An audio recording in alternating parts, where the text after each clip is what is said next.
May luck find whoever stumbles upon this free dish rack. Bottom tray slides freely, perfect for storing different size bowls.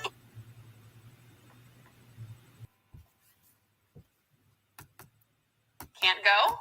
Do. Okay. Howdy, peeps. Just a minute.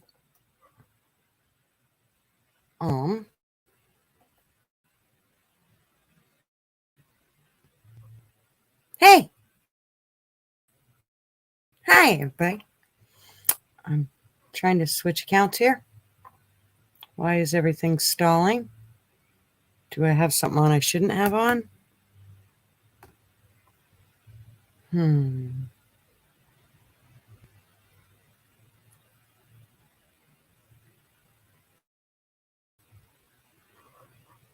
right, see, RB came in. Can you see what all he was saying?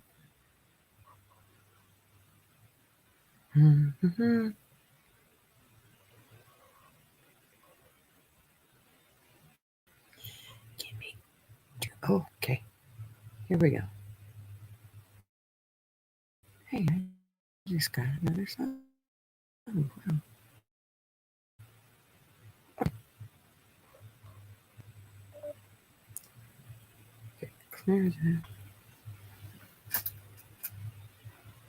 All right, everybody. So much for the silence. But if I don't post this up here, I will forget. And then I'll be pissed because nobody's coming on. Okay. Pinned. Now it can go away so I don't have to look at myself twice. All right. Howdy, everybody. And I already think I know that Sherry won the boob.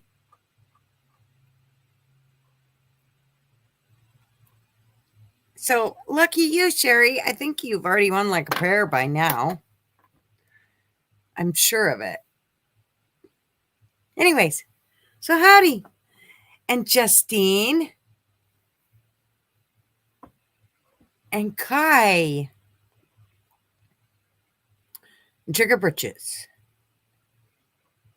And Wasp. Did you see Wasp? I played country for you. Did you like that? Is she all excited? Figured you would be. Mishka. Howdy, girl. And Kate. Howdy, ma'am. Who else? Who else we got? Mick. Howdy. And Pesky.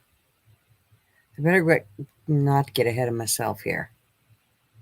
How are you, Pesky? I wasn't late when you text that because it was 4:53. So I played music. I was like giving you some foreplay. Did you like that? And who else? I have something on my mind, so I'm a little distracted here because I didn't write it down, and I'm afraid I'm gonna forget about it. Tony. Tony was the next one. Yeah. Howdy, sir. How are ya? And Knuckin' Futz. How are ya?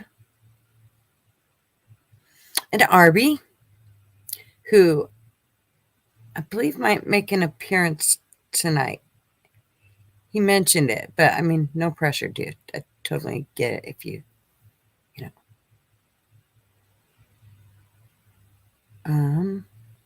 I was trying to read comments and I shouldn't have been. Because if I do, I'm going to get distracted. Wesley, howdy. And who am I forgetting? Did I get everybody? Was that 19 of yous? Anne, howdy, ma'am. And Sugar Britches, I'm pretty sure I said hi to you, right? Yes, I did.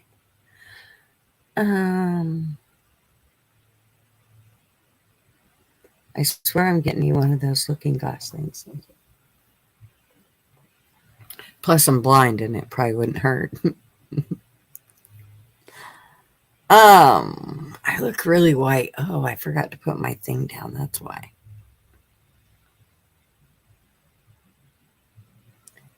It's about Transformers, the action figures. What? What you talking about, Willis?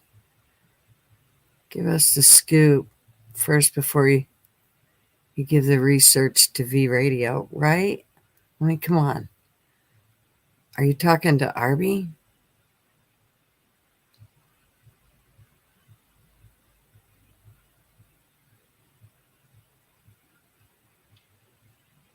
So, yeah. Anyways, I didn't have tons except for, like the local shit that's been going on. But one of the things that I need to get out of the way before I forget here, because I'm already about ready to forget. I want to change our brand thing, my brand thing. So instead of fire and ice, because ice melted and got the fuck out of Dodge, I want to put something different in there. And I think that I want it to be legs. But the problem is everything that I found looks like hooker legs. And I probably shouldn't have that. So, anyways, I need advice. I also thought about getting one that just said like happy hour on it or something like that. I thought that'd be kind of cool too. But I need some thoughts. Some feedback. Not feedback, feedback. Oh, I missed people. Wait, David, howdy, sir. How are ya? Tony, get your ass on tonight. Come on, Tony. Let's do it. You should be comfortable with me enough now. Jeez. I mean... Oh, Arby's here.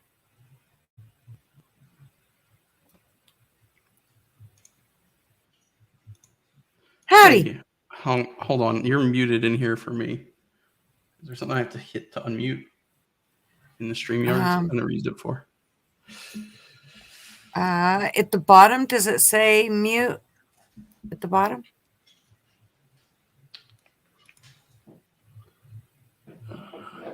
I have my camera off intentionally.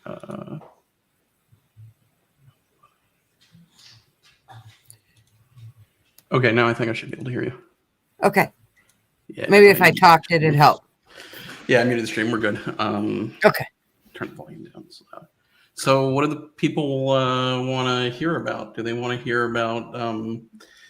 well, I mean, I can shoot the shit about anything, but the two things that I've been looking into lately are Disney's losses in the box offices, which is entertaining to me, even though I don't care about their movies. Mm-hmm. The other thing is I've been working on this, the toys, the Transformers. You know? I really like Optimus Prime.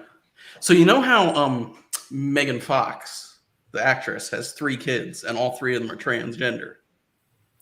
Oh. Did you not know really? that? Yeah. I didn't know that. Would you like to know why I think that she has 3 transgender children? Definitely. All right. Tony, you're going to like this one. So when she was on the set of Transformers, and she was with Shia LaBeouf, whatever his character's name was, must have cheated on him with Optimus Prime. How else are you going to have babies with, little Transformers and whatnot? It's a bad card joke. It went right over my head. So, when you say Transformers, do you really mean... Transgendered, yeah. Oh, okay. So you don't mean Transformers. No, I'm really making stupid jokes again. Okay. I better say hi to Jake while I see him tell there. some Howdy, doctor Jake. stories too. Like the time Tony came over and needed a rectal exam. We probably should hear about that because I let my Because it's dog important. take the reins on that one. oh God. The next time that goes on, we're really going to need some visual for it. So if you could just get us some video or at least drawings. Unfortunately, the state I live in is a two-party consent state, and little bastard won't sign a consent form. You're just not persuading him the right way. I have boobs, they're pretty big, but he's not interested in mine. I offered. Who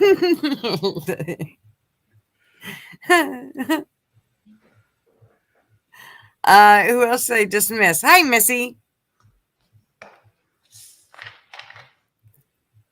Fly said he was going to try to come on, but he said he was really busy. So I told him, don't worry about it if you're really busy. It sounds like he's got all kinds of shit going on. So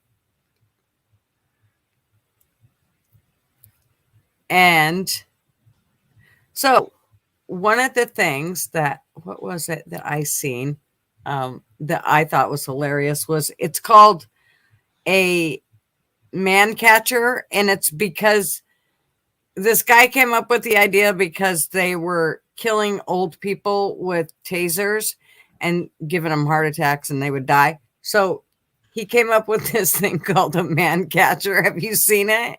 Oh my God, it's the funniest fucking thing. Let me see if I can get it on here.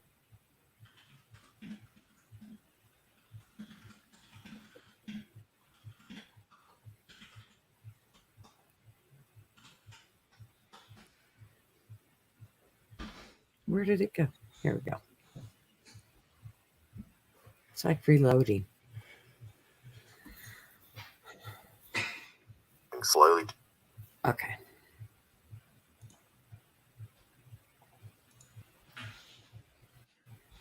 Here we go.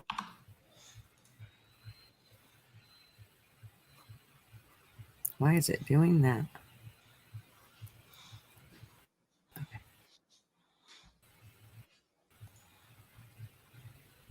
Down the street. I'll go to here. Yeah. I always think to myself, I could take him. But I don't, because I'm a normal human being. And I've definitely never considered electrocuting them with 50,000 volts for 30 seconds until they die. But that's exactly what some people did last month in Australia, when a 95-year-old woman with dementia was killed by coppers with a taser. 95-year-old great-grandmother tasered by police in her aged care home, dying tonight. All because she was holding a knife and walking around with her walking frame in a nursing home. Then after she approached cops at a slow pace, they tasered her and she died.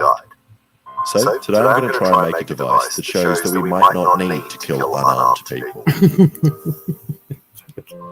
Okay, now I actually made this man-catching device a couple of years ago, but it was really bad. It didn't work properly. It snapped, and I also only tested it on a 14-year-old child. Worst of all, it had a locking mechanism in the jaws that would prevent it from opening once closed. But that button for locking and opening was in the jaws, in reach of the person we captured, so they could just press the button and free themselves. So not the best man catcher. And a couple of things have changed since that video 3 years ago. I've discovered the magic of welding and metalwork, so I can make it stronger and scarier with spikes. And also, my moral compass has decreased. At the start, I need to design a closing mechanism, and I've always thought bull ants have really beautiful jaws which overlap and seem to lock. So I just grabbed an ant from my garden and did a sketch of its mandible. Okay, this dude he did a sketch from an ant. Is that what you do, like, for research? Like, if you were going to really, is that how you would do it? He's going way too far out of his way to worry about some old lady that got tased. I mean, she ain't even here anymore. I'm just saying. Dude. Oh my God.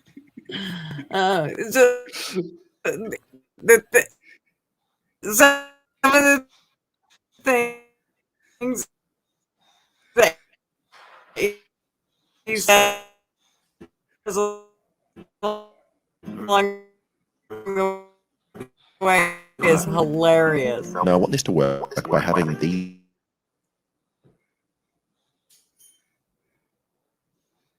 which is definitely too floppy to even catch the floppiest of old people, but I think I'm on the right track here.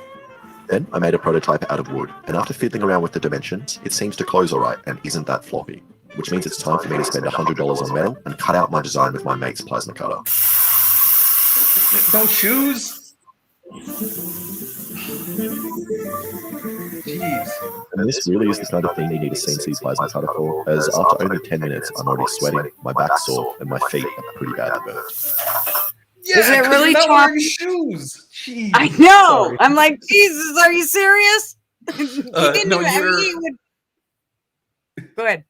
Your internet must have messed up for a minute or two because everything was choppy. To me, you were choppy. To the stream, you were choppy. Everything Okay, was choppy. so I'm going to But stop it's it just working because now. but you get the gist. This guy's going to come up with this entire thing that ends up. Let me see if I can get. He's gonna do more damage than the taser would.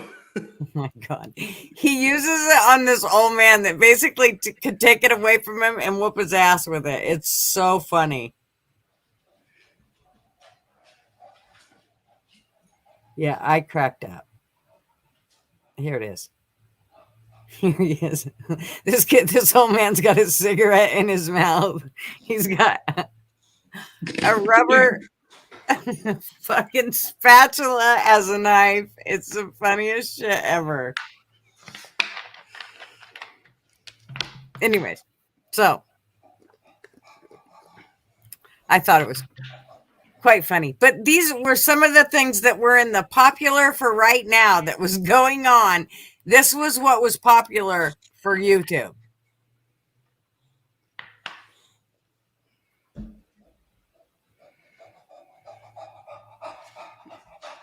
Baxter, stop trying to hump me, you little bastard. Is that a bulldog? He is. He's a I bulldog can- boxer mix. You can hear him. Yeah. Here, I'll post a picture of him in Discord in a sec. Oh my gosh. Or That's I could- hilarious. So yeah. I could screen Any- share a picture, I guess. There was, and then the whole Titanic thing. Now the U.S. is looking into it. The U.S. Coast Guard is investigating it to figure out what they have to find out what went wrong. Really? I mean, Pop, that's what went wrong. well, and I mean, I think you bought all the shit from Walmart and stuck it all together and then thought you could go down how many feet? Well, they're not coming back up. No. Well, they did. They just not alive. Did you? So Amanda sent me this thing about Portland gas stations doing facial recognition on people that were coming into their stores at the Jackson stores because of the crime. But it sounds like the city of Portland said, yeah, you're not going to do that.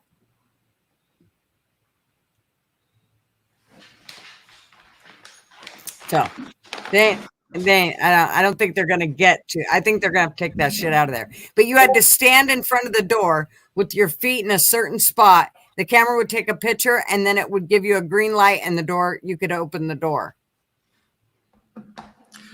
I mean, Amazon made those Amazon stores that were Whole Foods that you didn't need to use a card or anything. You just walk in, it like face scanned you or somehow scanned you and tracked you through the store and then charged your Amazon account when you walked out. That's what these places want.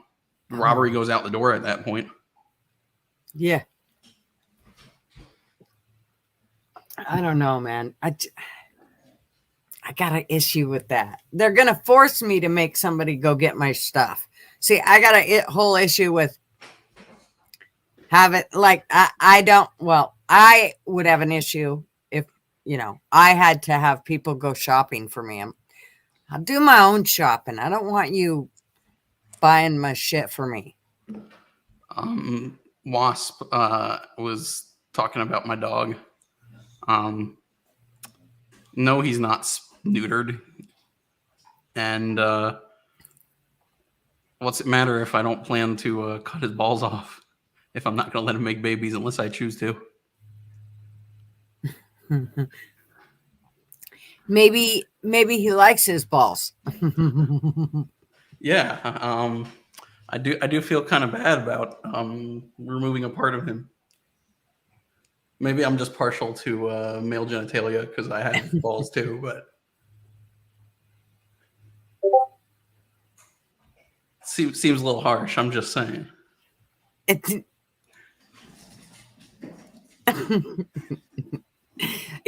mean, it kind of does. I mean, if you're the thing about it is not every dog it's an issue, right? Wasp, Right. why do you think he should be neutered or spaded? I mean, because he was trying to hump me. He just wanted attention. He's annoyed with me because I've been on the computer for like an hour, and now I'm still on the computer hanging out with you guys. So, Oh, my dog was neutered, and he still tried to hump everything he could. yeah, it's also like a dominance kind of thing from what I was reading. Female Yeah. dogs hump also, not just male dogs. Yeah, Yeah, little bastards that want attention. it's a good thing I'm not a dog then. It's okay. I'll just punch him a few times. And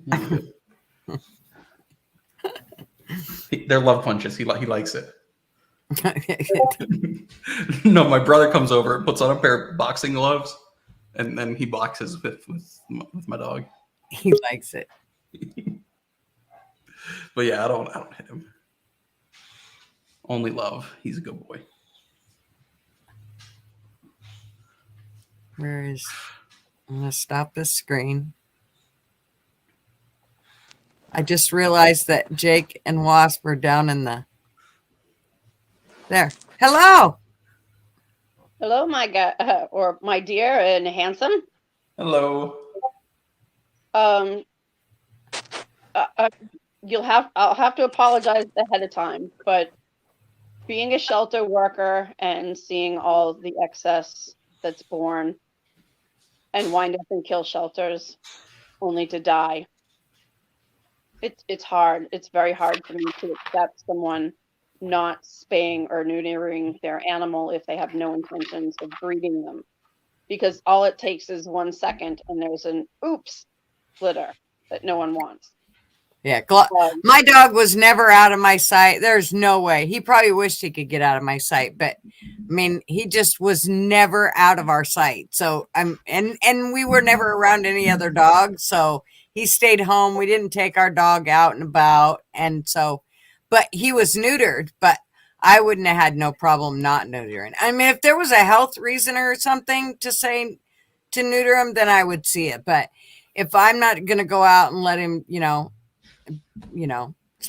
Well, testicular cancer is a risk if you choose not to neuter. But what RB said about the surgery, a lot of men feel that way. They do actually have a new form of neutering where they actually do an injection into each testicle. The dog is not put under anesthesia, just light sedation, and they go home and they just kind of stop working. They're still there. So they ain't working. I respect that. I would like to keep the idea open to breed with him. That's one of the reasons for me. Is he a healthy, breedable line? Yes. So, he's a bulldog boxer mix. I've done genetic testing on him. So if he's a mix, why would you breed him? Because I want puppies from him. Because I want more of him.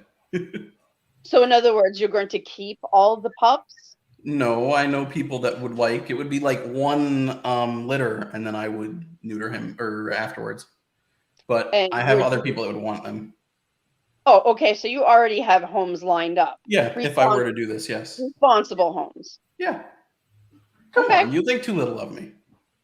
You don't know me, but you have to understand where I'm coming from.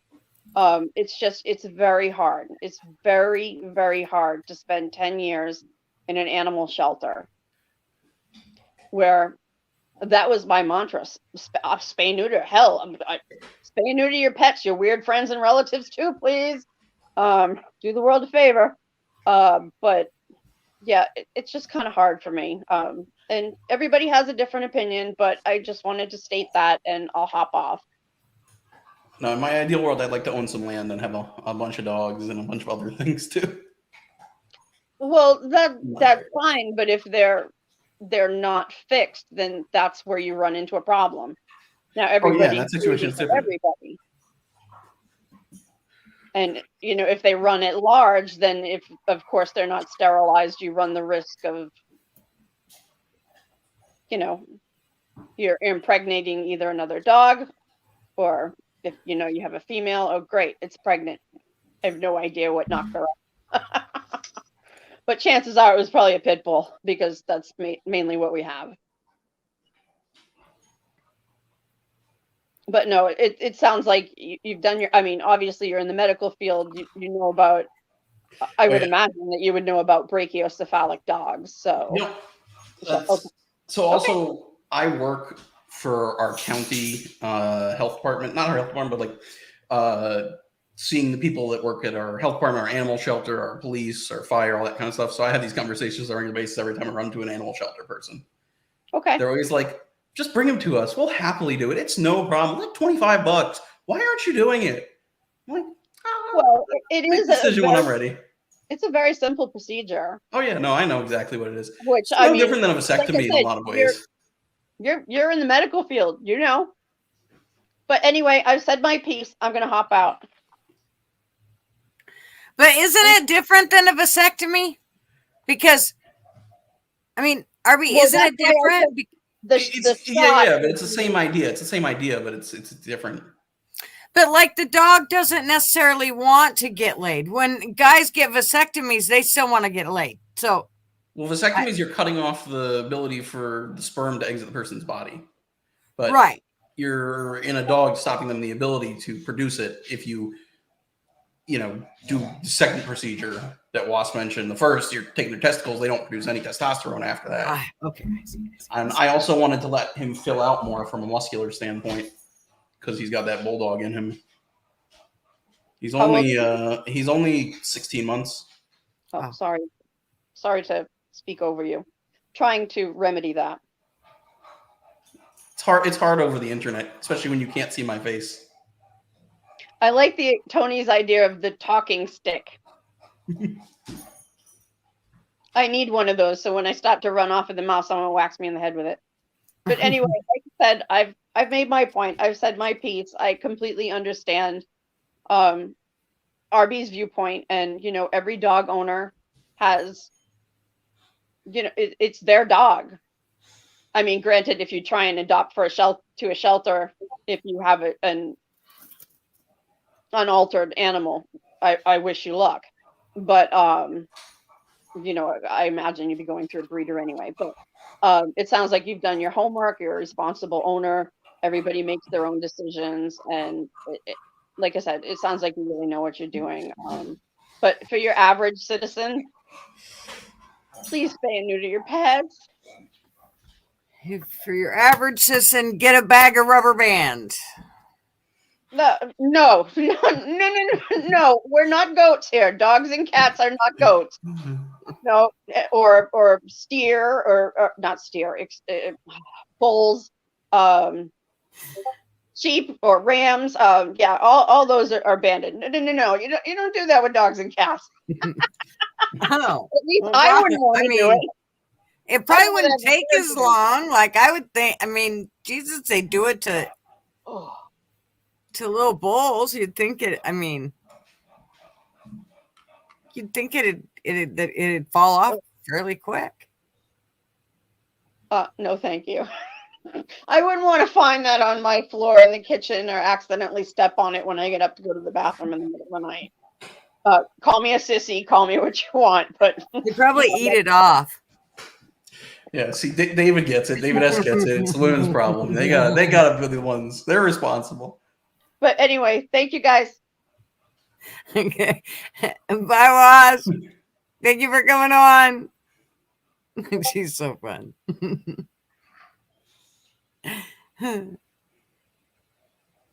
How are ya?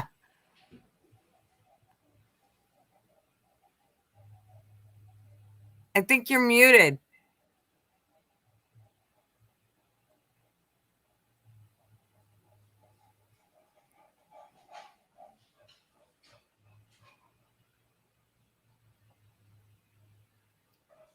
Is Tony volunteering to rubber band his nuts?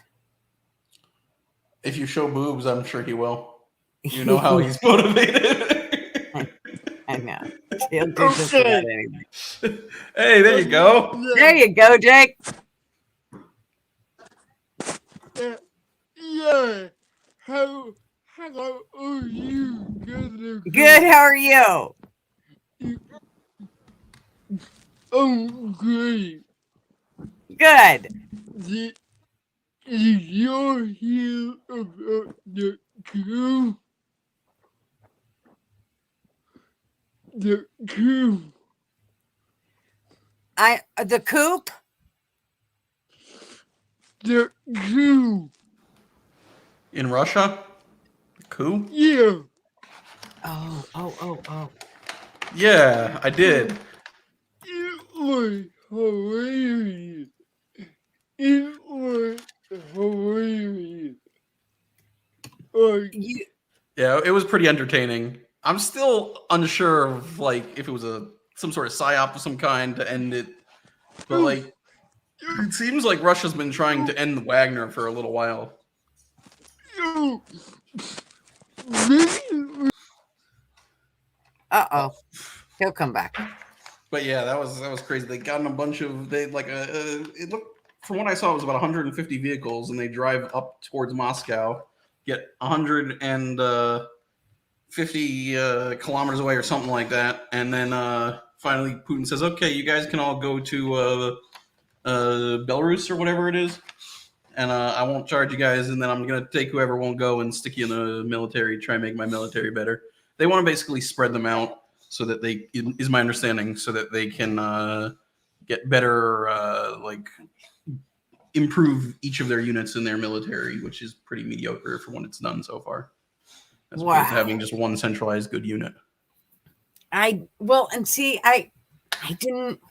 was gonna read a bunch of stuff about that today, and I didn't get a chance to look at any of that because I got sidetracked looking at popular shit. I went down a rabbit hole. I mean, I watched a documentary like 2 weeks ago about Wagner, so I've been kind of following what's been going on in Ukraine and Russia since. That's the only reason I know. How are you, Mishka? Hi, can you hear me? Yes. Oh, okay. I don't know what I'm doing. You're on. How are you? I'm well, and everybody? I'm doing awesome. I'm good. And just to put it out there, I live in Brooklyn and we all hate Manhattan. So when everybody refers to New York, it's Manhattan. I never can. It's all so confusing to me. Yeah, Bobby can tell you. It's like Manhattan thinks they're it. They're where all the weirdos and liberal people, and they forget about the rest of the boroughs. So you're telling me Manhattan is the California, or well, the LA of New York, they're twins. Yes. or the California of the United States. Yeah. Yes. Exactly. Hi, Shaz. Oh wow. I did call Yank, and he replied back. Oh. Because I couldn't get on that night when he was saying goodbye. So. Yeah, I got a lot of gardening tips to send him. Oh, good. Yeah, we're gonna miss him. I still can't. There are days when I just go, I can't believe he's gone. I kind of get annoyed, and then I'm like, okay, he has his own life. It doesn't matter why or where what he's doing. It's his choice, and we always said that was the deal. So just Well, I'm doing all this stuff. It's like the Forgotten Herbal Garden, and it's like herbs that could be an antibiotic, and because you never know when things are going to shut down. So Mhm. I'm trying to do that. You know. Nice. Yeah, it's really I- admirable. People should be more self-sustainable, self-sufficient. Mhm. Yeah, because you'd be surprised. Because for whatever ailment you have, there's some kind of herb or plant that you could use to help you. Oh no, I I- can't endorse that. That'll stop my big pharma checks from No. coming in.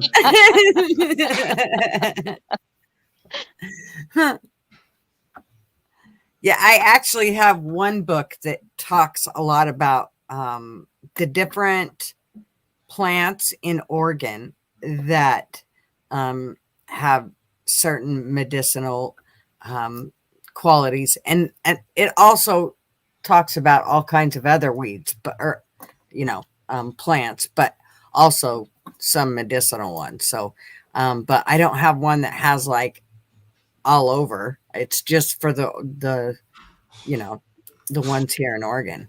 Hmm.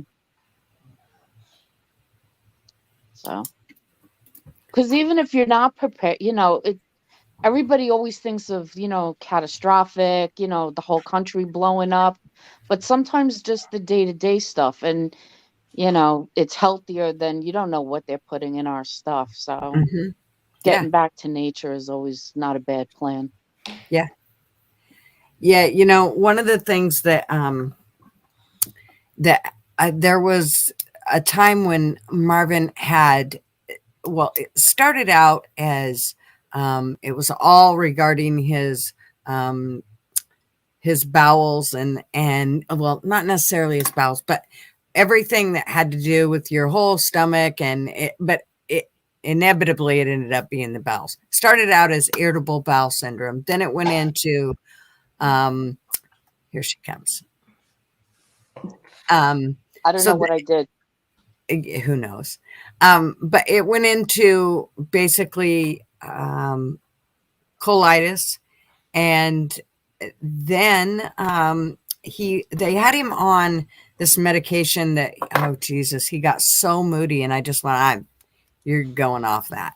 So I started reading up on this these meds that were basically they talked about how what it was a naturopath doctor here in Portland who his son had Crohn's disease, and they, of course, he went to the normal doctors, and they wanted to give him this, that, and the other thing, and he finally did his own research and figured out. He took him to, I think it was Africa, and they researched the soil, and they realized that this the bacteria had been depleted in our system, and so that's why in Africa a lot of people weren't having the same kind of issues because they still had the good bacteria in their soil, which they grew their plants in, and So the brand was called Garden of Life, and I put Marvin on the medication, and when he went back to the doctor said, well, your colitis is gone. So I don't know what you did, and he's like, are you still taking those meds? And Marvin's like, no, my wife hasn't let me take them for over a year. And the doctor was really pissed at me. He's like, you didn't know what those were going to do, and you even took him off of his blood pressure. And I said, well, that's because his blood pressure went down, and he didn't need the blood pressure medication anymore because it went down, and it was starting to get really low. And how'd we know that? Well, I would take his blood pressure. I'm not stupid. So anyways, oh my God, that doctor was pissed. So, I mean, it helped Marvin a lot. Yeah. Well, I have fibromyalgia, and they had me on all kinds of stuff, and turmeric is now my best friend. And it got me off of it. I put it in teas, I bake with it, and it cuts down a lot of the inflammation. And yes, the doctors are all upset. You made a decision without them.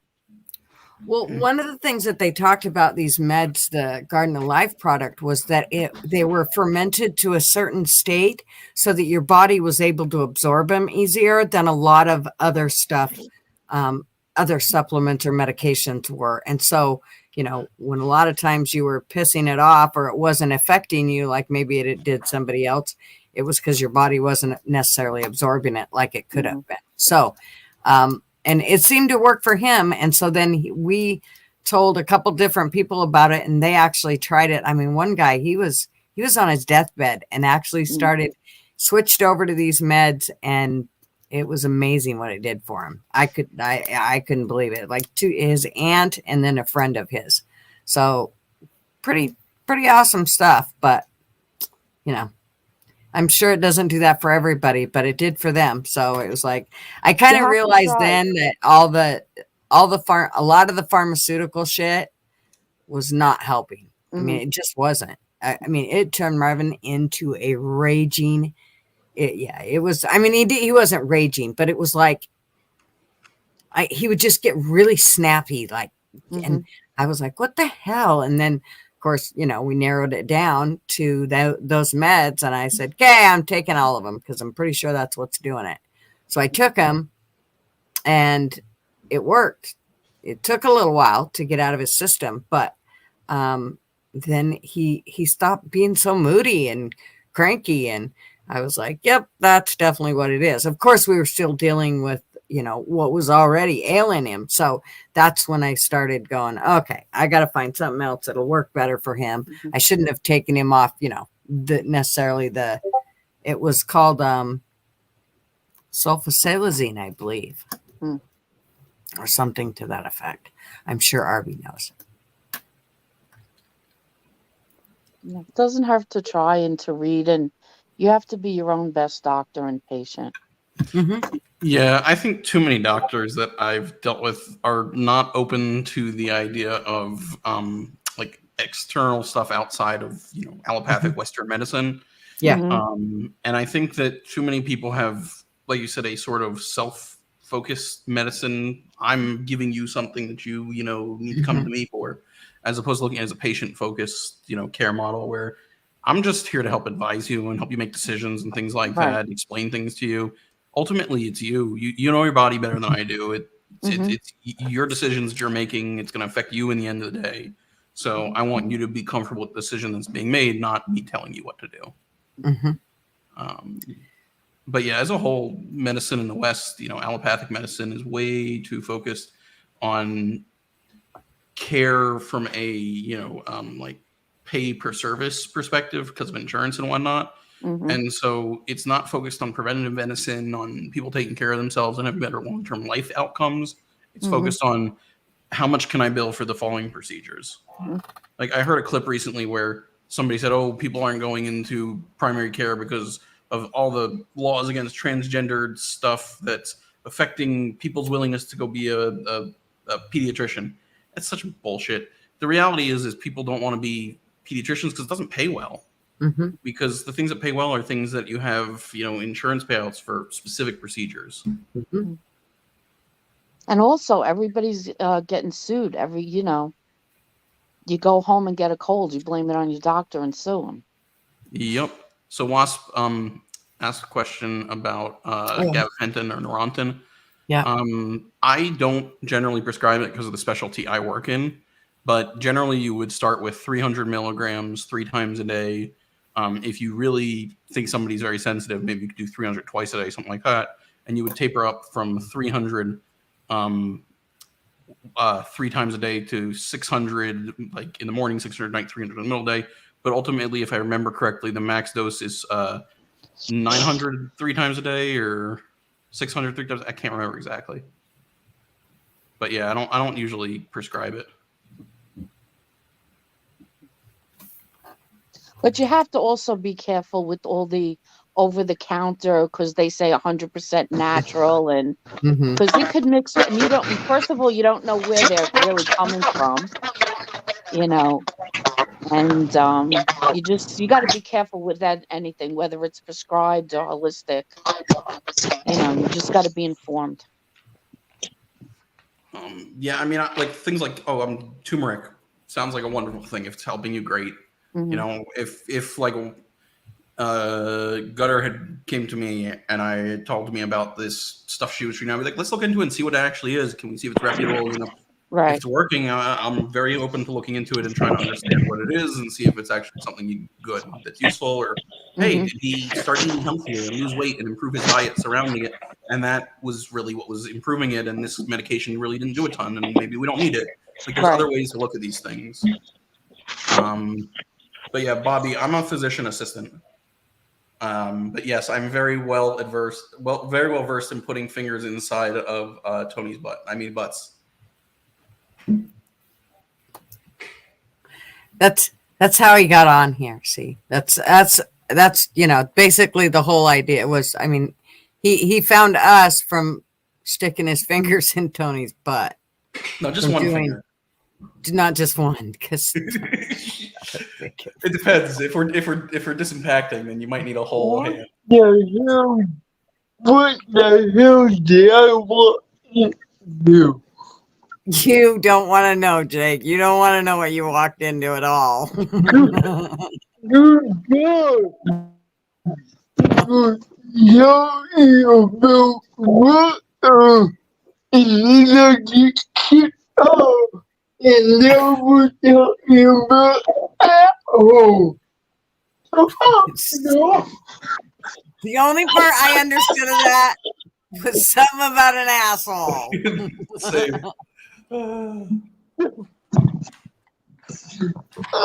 Yes.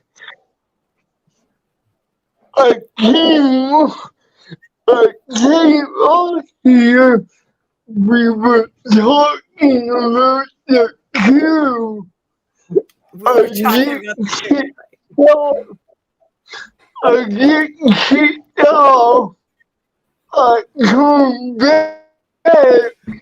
And now we're talking about that. That's what happens when we're not supervised. Yeah, I'm a bad influence. Yeah, Yeah. we're,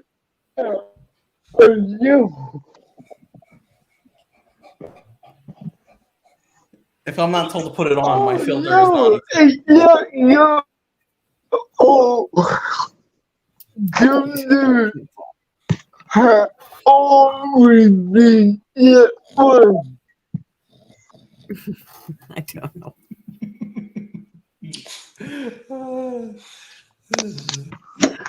But, yeah. Oh, I do say that. True, Tony. I do. About the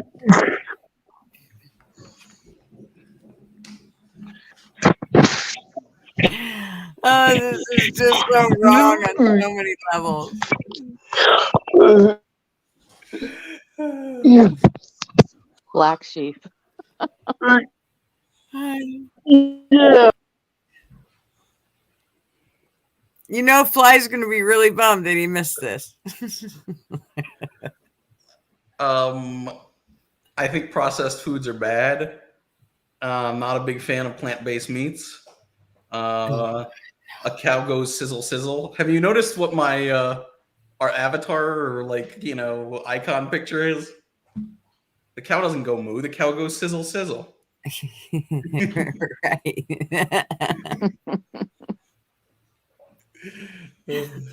But no, I mean, I think that in a lot of ways, our obesity, our health issues have more to do with our diets than anything else. And our diets of processed foods, of extreme amounts of calories focused in carbohydrates is really, really unhealthy. I think a lot of the GI issues that people have is related to that kind of stuff. Yeah. Eating refined processed sugars is terrible. Like people should be eating protein and vegetables and a little bit of carbohydrates in the form of like potatoes, sweet potatoes, rice, corn. All the things that I want pounds of. I mean, hey, I'm in the same boat. Oh my gosh. I quit smoking. And so that of course it was years and years ago, and it took years for me to go from a 0 to well past a 5. But let me tell you that I'm like, what the fuck? Come on. So, and I know what it is. I know what I crave, and I know it's those carbs. and those refined sugars, they just get me. They get me so good. Oh, yeah. And I they're pop putting open that a high bag. fructose in everything. Oh, I know. Yeah. I could pop open like a bag of chips, and it doesn't stop till the bottom. I know. Yeah. Yeah. I really try not to even bring it home. That is kind of where, but the problem is Marvin will go, could you pick me up some hot tamales? I'm like, fuck, why those? That's my fave. So then he's like, okay, pick up Whoppers. No, that's my other fave. I'm sure of it. My problem lately is we've been way overbooked at work, so things have been really, really busy, and I don't eat lunch, and then I get home, I'm starving, I eat way too much, then I'm too bloated and like overeating to go to the gym, so I don't go to the gym, and then I just wrecks the rest of my night and repeat the same next day. I have to get back on a good habit, and back to losing weight. I was doing pretty good for a while. I got to get back to hiking. That's my big thing. I thought about doing like maybe, do videos of me hiking or something so that it got me out there doing it. If I had a purpose to do it, then I'd be out there more. I used to hike all the time, but now it seems like I can find 47 different reasons. Of course, I have a grandson that's, now I could probably take him hiking. I put him in a backpack and take him. Well, that's another thing. Besides all the crap food, everything gets delivered. We don't go out. Well, first of all, I don't know where you are, but here in New York, everybody's robbing stores and stuff like that. But everything gets delivered. Amazon, your food, your snacks. So, and then half the time people are working at home, not moving. Or you So drive it's to work it's a and then vicious cycle. Yeah. you drive to work, you sit at a desk, you drive home, Mhm. you sit at a desk, you're sitting on a couch, or yeah. Yeah.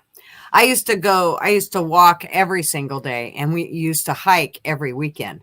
And so I was really active, and it's like the last year and a half, I haven't been nearly as active, and it's played on me. And it's like, all right, it's time now. I go for walks and I'm like, my feet shouldn't feel this heavy. Why is this? This is bullshit. I've never felt like this before. So it's like, what I know what it is. So I've got to be the one to, change it all. So it's just stopping eating the shit and getting up and doing it. Mm-hmm. Yeah, I know about carb cycling. So But the food pyramid is definitely a lie. yeah, the secret of life is eat right and get off the couch. There you go.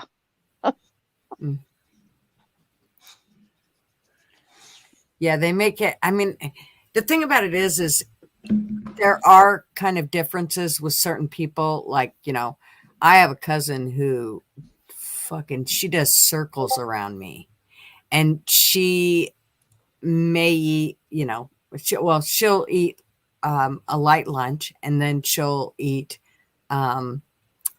dinner. And you would think that she never watches what she eats, or, and she always watched what she eats. But unless she did the Code Red, and she lost tons of weight then. But otherwise, I mean, it is a vicious cycle for her to try to keep it off. And it doesn't want to stay off. I mean, and you would think that, that she wasn't doing, that she was lazy or wasn't keeping up on, and she's constantly, she fucking does circles around most people I know. And she's 61.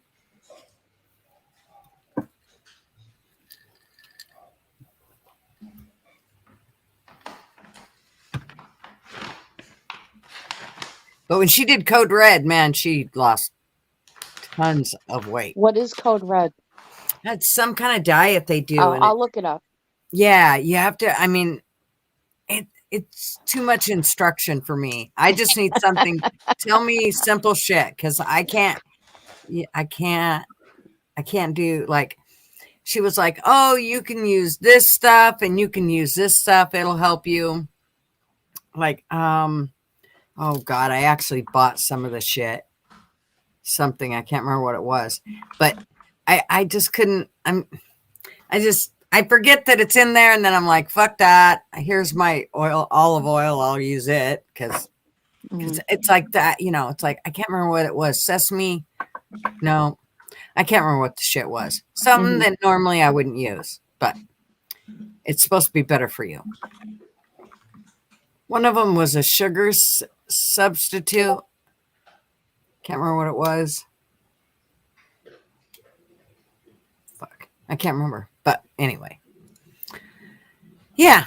So I need something that's not like, it can't be technical. Like, you can't say, well, you can have 47 grams of this and, no. Now I can have my carbs today. No. Just tell me what I can't have, okay? Usually I just stick the calories in, calories out. It's the simplest. Just set my calorie limit and stick to it. That's when I'm doing my best. Yeah. Log all my food. I'm doing bad. I just like, fuck it, whatever. I know one of my biggest things is I use creamer in my coffee. No. I use some coffee in my creamer. And I know that's just like not good. I know I could switch it to something that might be a little healthier than that, the straight up right out of the jug. But man, sweet cream, that shit is the bomb. Well, my Bailey's in my coffee doesn't help either. What's that? Bailey's in my coffee. That's my creamer. Yeah. Well, in the evening, that's what I have. That don't help. Yes, in the evening. Yes. The other one is, I try to switch it up with amaretto, but Marvin found my amaretto and he was like, oh, that shit's pretty tasty. I think I'll have some of that. So every night he started having some of that. And then pretty soon there was no more amaretto. I'm like, okay, I'm going to the liquor store, you little shit, because you finished off my amaretto too. So, but yeah, I'm with you. It's Bailey's and I can down some Baileys, especially in the evenings. Which then, I used to say there's nothing worse than a wired drunk, but you have to drink a lot of Baileys to. Yeah. We used to do these ones called Huggy Bears. One of my friends made them. She was a bartender and she made them up. And it was Tawaka and Baileys. Oh, I shot a Tawaka and a shot of Baileys. And oh my goodness, let me tell you what. You want to get boogered up quick? I said, yeah, I realized real quick that kind of stuff was not for me. It's like, woohoo, no way. What is Tamaqua? Tawaka, it's Tawaka? a whiskey. It's a whiskey liqueur, I believe. But man, it's some tasty stuff, especially when you mix it.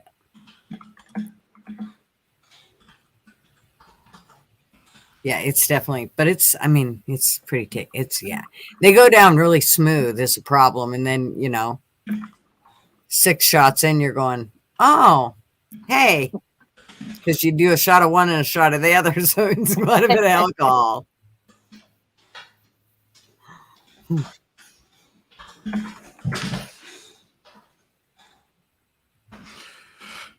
Well, I was glad I was able to figure this thing out. I'm so glad you came on. So now that I know how to do it. I was just reading, Sherry said that her best friend quit drinking 12 years ago, and she only drank Bailey's and was putting on the weight. Yeah. See, that's, So I realized, I need to make sure, but I usually only have even on lives, I only usually do like 2 drinks. So I tried to sip on it and I try and make sure it's good and hot and, but yeah. Bailey's, it's tasty stuff. Well, anyway, I just wanted to say hi. I'm going to pop off. I'm so glad you came on, Mishka. Thanks so much. Take care. Bye-bye. Come on again. I will. Bye-bye. Okay. Bye-bye. Jake, are you there? Are you trying it?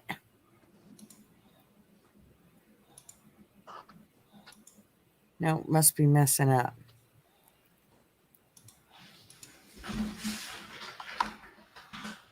Huh. Anyways, so yeah.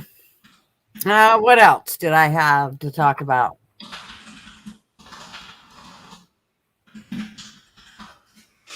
I keep wondering how long Biden's going to be with us. Holy moly! I think he's going downhill real quick.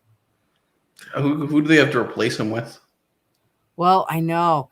You know, I was just listening to this one guy. He was saying, he was talking about it with Sky News Australia, and they were, the guy basically said, you know, Kamala, they've thought that they would put her, instead of making her run for president or replace him, they were thinking that she would be put into a Supreme Court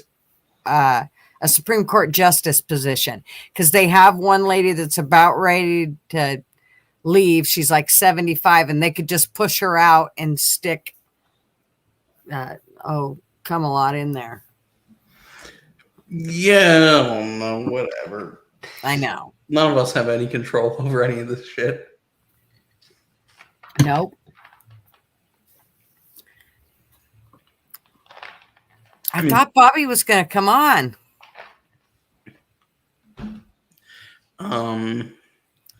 Let's say one, I can show you some of these like video clips I compiled for this trans stuff and talk a little bit about. Oh yeah, definitely. Let's do that. That's something people are interested in, unless somebody else wants to come on and chat. No, we'll just leave the floor open to you and keep everybody off for a bit so that we can see them. Oh, it's all good. Here. I will.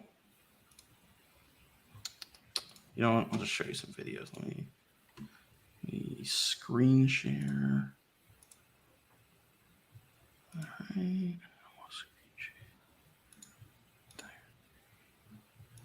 On the right.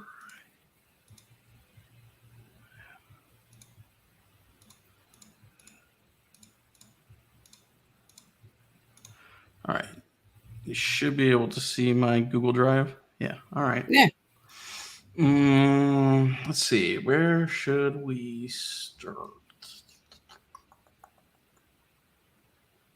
So what I plan to talk about is this group called the World Professional Association of Transgendered Healthcare, which is a group that's been around since the 70s that had a different name for a while, changed. That is one of the few groups that puts out a medical guide for taking care of trans kids. But in the past, like 15 years, it's gotten very into the affirmative care model and putting kids on hormone blockers and putting people on hormone blockers and then cross-sex hormones and transitioning them socially and whatnot. So there's a lot of question if that's the best way to handle it. And a lot of the European countries have stopped recommending that as the best mode of caring for these kids. Along with this, there's been a huge jump in the amount of transgendered kids there has been in the recent years. The exact like numbers here. Let me change what I'm sharing. Let me just share this other window instead of sharing the screen that way. Okay. Just share my other screen.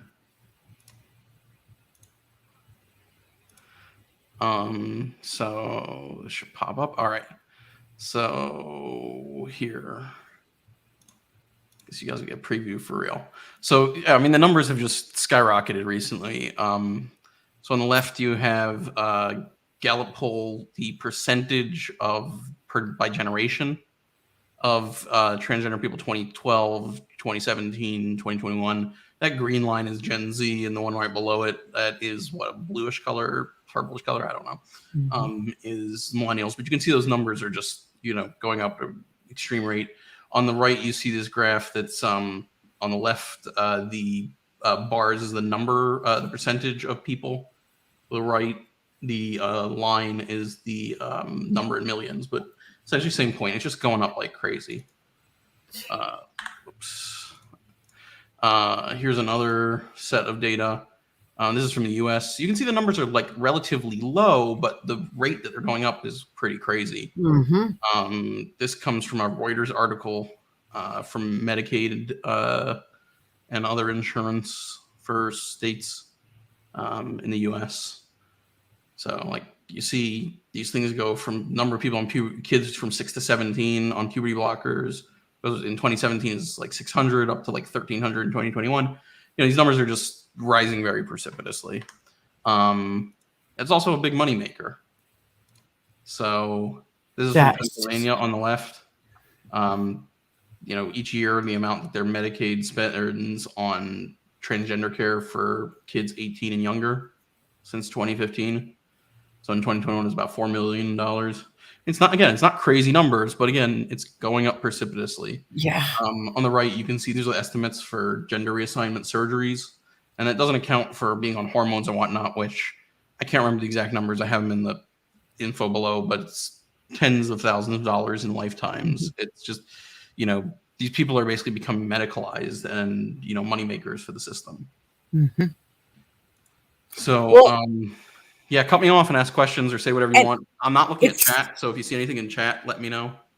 It's amazing to me that they are, how quickly they're going up. It's definitely, it's like Bobby just said over here, that it's like it's being taught. Yeah.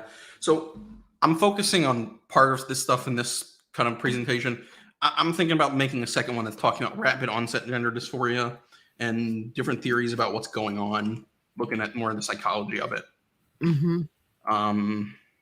Here, these are surgeries for chest reconstruction. So basically, it's mirroring diagnoses. If you get the diagnosis, you're getting all this other stuff done. Surgeries, hormones, like it's mirroring the exact same rises. Again, this is my point that it's a medical, you know, making money. So on the left, this is the gender reassignment surgery market, 1.9 billion in 2021, estimated to be up to, you know, I think it's 8 or 10 million or 10 billion in 2030. Here, this is a little video that I put in here of Vanderbilt Hospital, a doctor that's a director of a department that does transgender care, talking about how it's a moneymaker for them.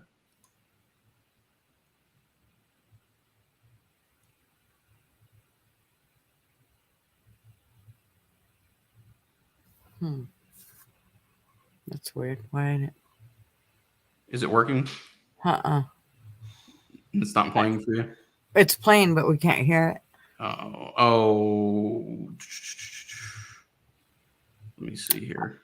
It's probably because when you shared it, it said, do you want to share your audio for it? Let me reshare. Okay. Let's see. I don't see anywhere to click to share the audio.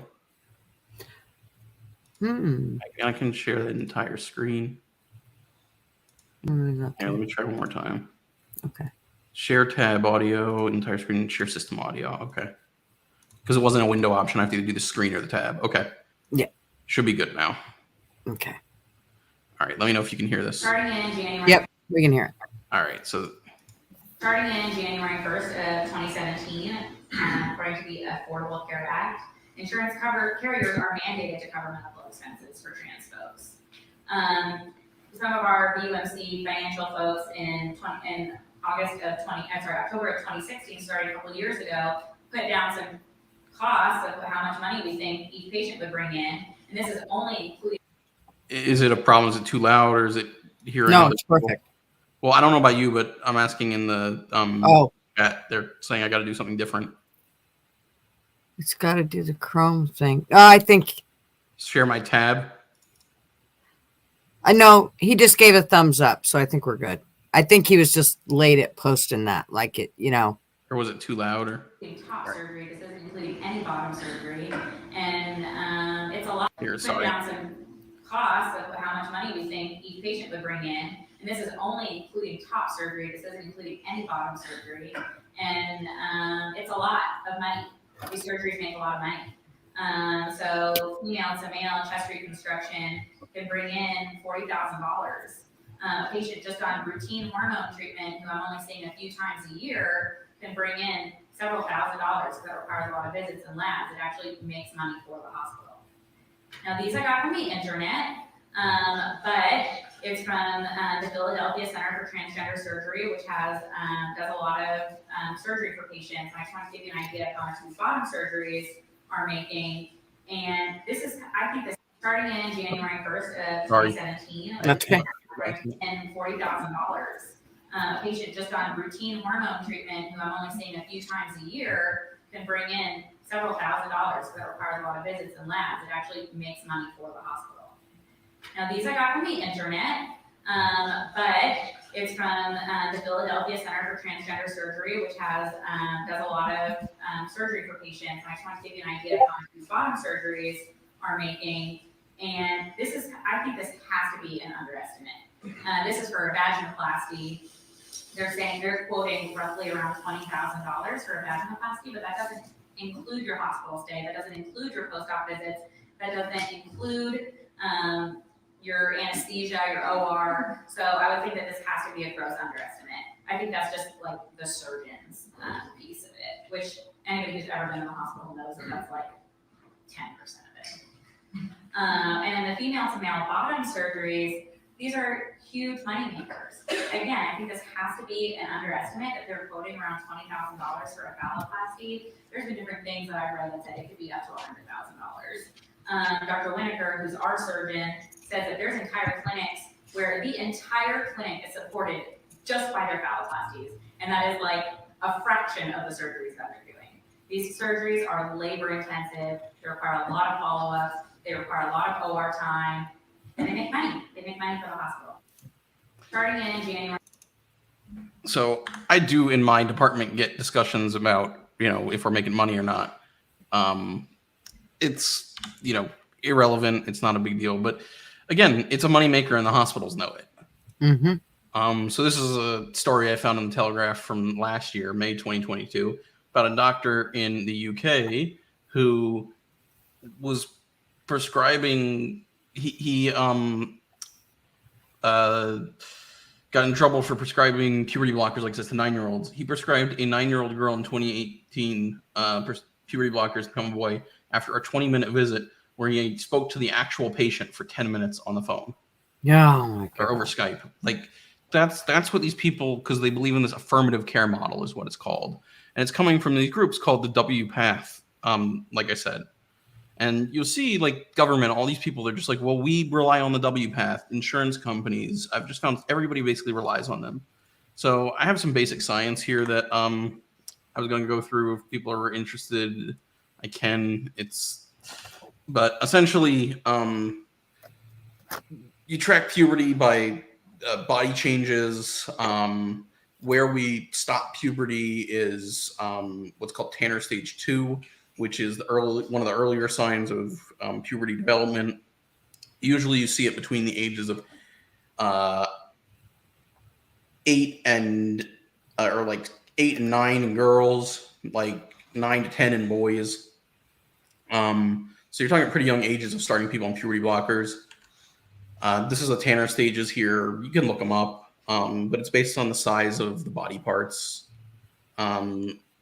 So these puberty blockers are for people they're approved for something called central precocious puberty, for kids that have early puberty. And they're basically on it for like 1 to 2 years. I'm not going to play the video. It's a news video where they're just talking about a kid with precocious puberty. But essentially you put them on it. They're on it for generally 1 to 2 years. I won't play all night. For 1 to 2 years, and then you pull them off it, and then they go through normal puberty. This is the actual biological pathway of what's going on. So what people are given is what's called a GnRH agonist, something that basically ends up blocking this GnRH here. Mm-hmm. There's a part of the brain called the hypothalamus. It releases a signal, which is GnRH, to the pituitary, which sends another signal in LH and FSH, which you've heard of, women may have heard of because they're hormone levels. Mm-hmm. which tells the gonads, be that ovaries in women, testes in males, to make sex hormones. When you have high levels of sex hormones, it tells the brain to stop making more hormones. Basically, that's the point. So when you give somebody a GnRH agonist, it basically tells the system to shut down. So that's what you're doing in these kids with precocious puberty, where it's starting too early. You're shutting it down, and that's the spot in the system where you're targeting with these trans puberty blockers. There are other puberty blockers that a lot of people go on later in life, if they stay on hormones that block other parts of the system, or you can come off puberty blockers if you have surgeries that remove your gonads. But the reality is we're really talking about meds that are called GnRH blockers or agonists, which we refer to colloquially as puberty blockers. Like I was saying before, generally you're talking about girls going on them between the age of around the age of 6, and central precocious puberty is girls starting puberty around the age of 6 or before the age of 6, boys before the age of 9. Generally, girls are put on medication from the age of 6 to 8, and boys from the age of like 9 to 10, or up to about the age of 9, depending on how tall you want to let them get and things like that. And, you pull them off these meds 12, 13 years old, depending on their bone health, basically. You do x-rays every 6 months, and when they've grown enough to let their bone plates grow, fuse, then you pull them off the meds and you let them go through puberty for real. This is something I put together, which we're not going to go too detailed, but basically these are the medications that are used. The reason I put it together was because of the story that's coming up. The one thing I'll point out is, so a lot of these medications are from specific manufacturers. They're under licenses, so they're expensive. And they're manufactured for things like breast cancer, prostate cancer, and they're used for, but they are approved for pediatric use for central precocious puberty.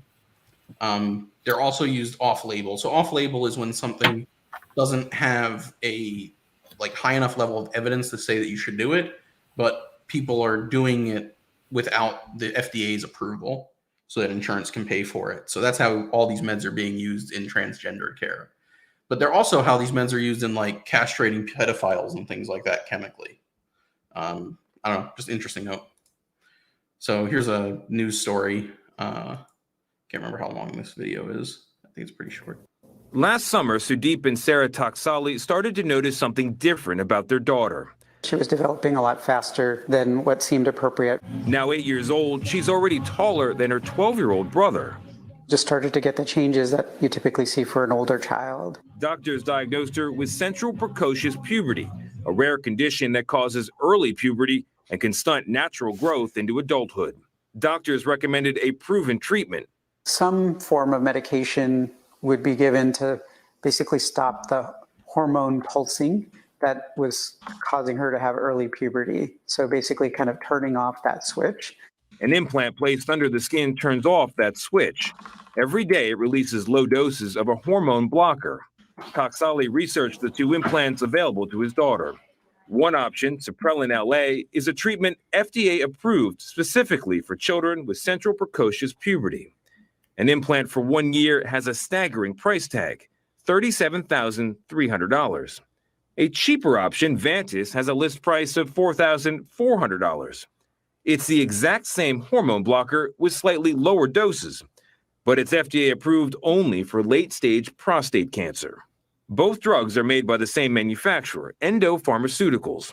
In a statement, Endo said they are FDA approved for 2 unique indications, appropriate only for that particular patient population. I'm looking at this big cost difference for no clinical reason. Doctors we spoke to say the cheaper drug is just as effective in children.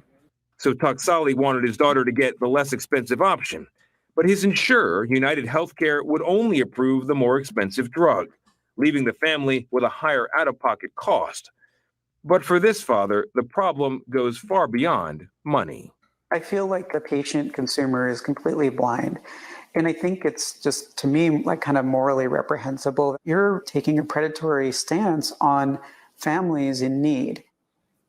United Healthcare told CBS News in a statement, quote, "Our coverage policies are aligned with FDA regulations And Vantis is not FDA approved to treat central precocious puberty. When the provider expressed concern over the cost of Supprelin LA, we worked with them to allow for coverage of Vantis. Dr. Elizabeth Rosenthal, editor-in-chief of Kaiser Health News, is here. Doctor, good morning. Hey. I don't think people can understand, and I want to know the reason why two drugs with the very same underlying active ingredient are two different prices. Well, the simple answer is because drug makers can do this. They apply to the FDA for different purposes using the same active ingredient, and they call it two different drugs, but it is the same drug. It's almost a $30,000 price difference. You're saying they do that because they can?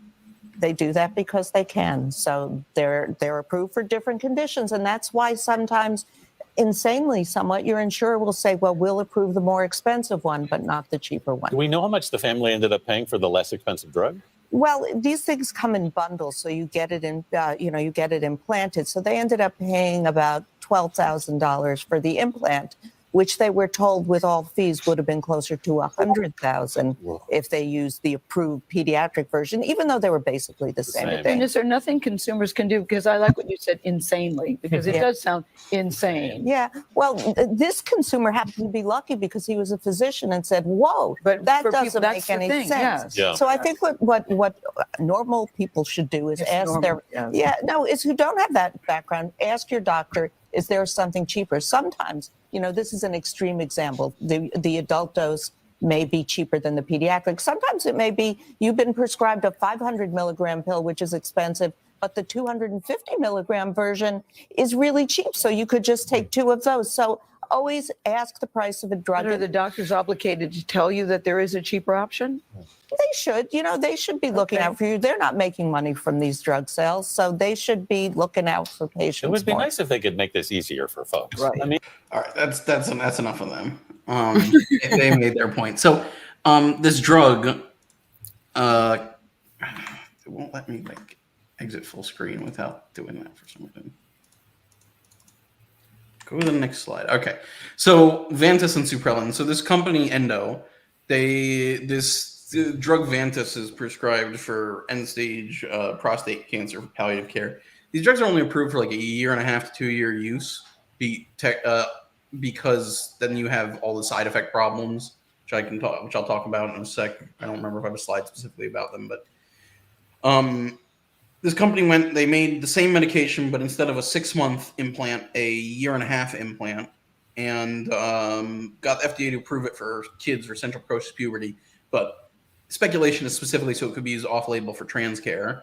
And then they proceeded to change the drug that Vantis, which cost $4,000 give or take for a 6-month dose, to charge for the 18-month dose for 18-month dose $50,000. Yeah.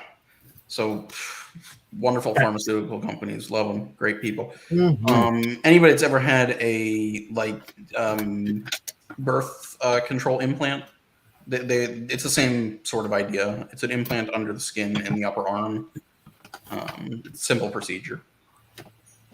But yeah, so let me see real quick.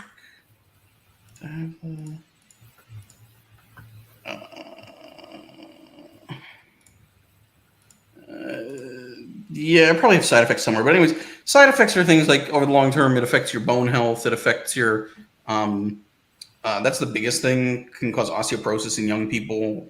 Going on the actual cross-sex hormones are protective against that, but only somewhat. It can affect your overall growth, so it can affect your brain growth overall. It can affect your organ growth overall, things like that. What else?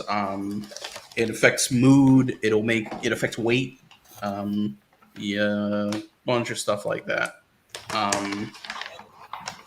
All right, let's see what else here. So this is from the medical database that I use at work for making medical decisions. Mm-hmm. It's called UpToDate in the top left. And when you look at their section about these medications, this is where it talks about the hormone use. And my point here was that their level of evidence is their rating is G, which is their lowest level of evidence, which means that there's basically at least one evidence-based is the wording or consensus-based clinical practice guide. So they point to this group called the Endocrine Society, which is an evidence-based guide, but a very low-quality evidence-based guide. So this is from the British Medical Journal, which is one of the highly respected journals in medicine, the BMJ. They wrote a article talking about gender dysphoria coming in the rise and, you know, how different people see taking care of it. But anyways, in their review of the articles that the Endocrine Society uses, they basically said it's low or very low evidence, which means that there's no clinical research that shows that it actually works. There's only small group retrospective or prospective studies of patients, but no like randomized controlled trials or anything like that. And in Sweden, they did their government health system did a systematic review from 2015 to 2012 of the evidence behind hormone treatments for adolescents and said it's insufficient and inconclusive. So to answer Wasp's question about if I think that this stuff is good, no, I think it's a terrible idea to put kids on these medications. Mhm. I think that it does undue damage to kids that isn't necessary, that there's other ways to treat it, firstly. And secondly, these people that are putting out these recommendations, they seem very loose on their idea of what makes somebody transgender to me. They talk about it being socially driven and social expectations. I don't know why we're driving for a rigid view on what gender should be, even from these people. I think we should be striving for an individualized view on life and be like, look, express yourself for who you are. Who cares what you play with? Who cares what you look like? Who cares what you dress? Who cares who you're attracted to? Be a good person, you know, be respectful to the people around you, be honest, be a good member of society, find happiness. Like, those are the more important things.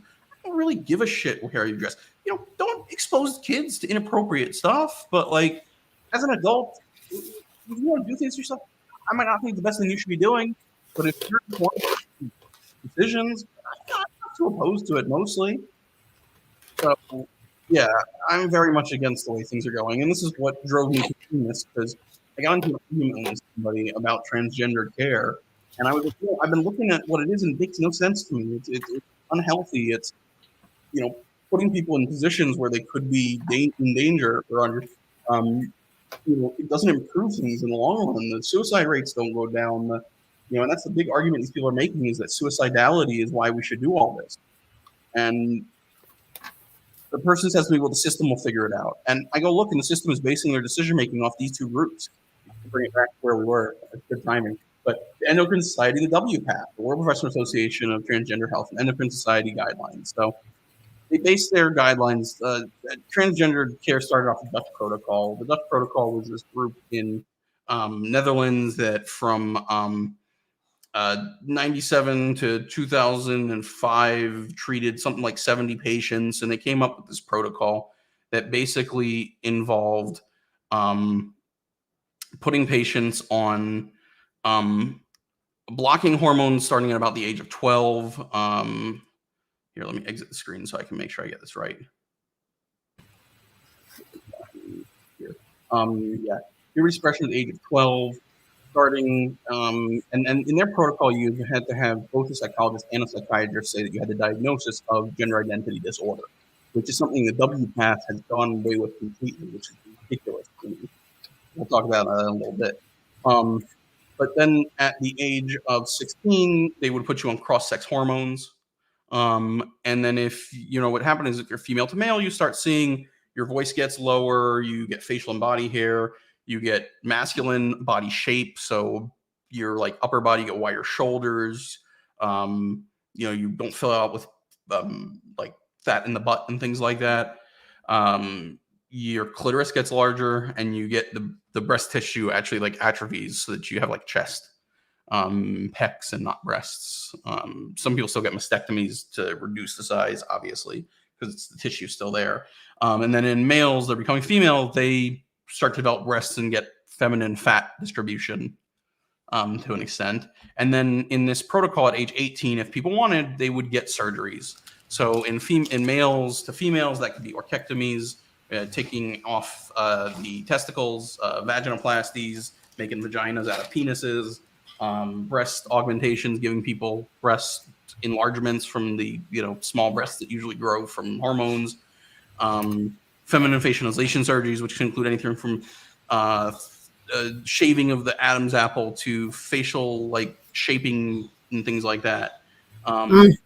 Female to male surgeries, mastectomies, taking the breasts off, phalloplasties, making a fake penis, the neopenis or neovagina, hysterectomies where you take out the uterus, and oophorectomies where you take out the ovaries. And like I was saying, if you take out the gonads, then you stop, then you discontinue cross-sex hormones. So this was the papers, whatever. Okay, so go back to slide. So what are WPATH and SOC8? I mentioned them a bunch of times. So here's a few articles that I found from The Economist talking about it.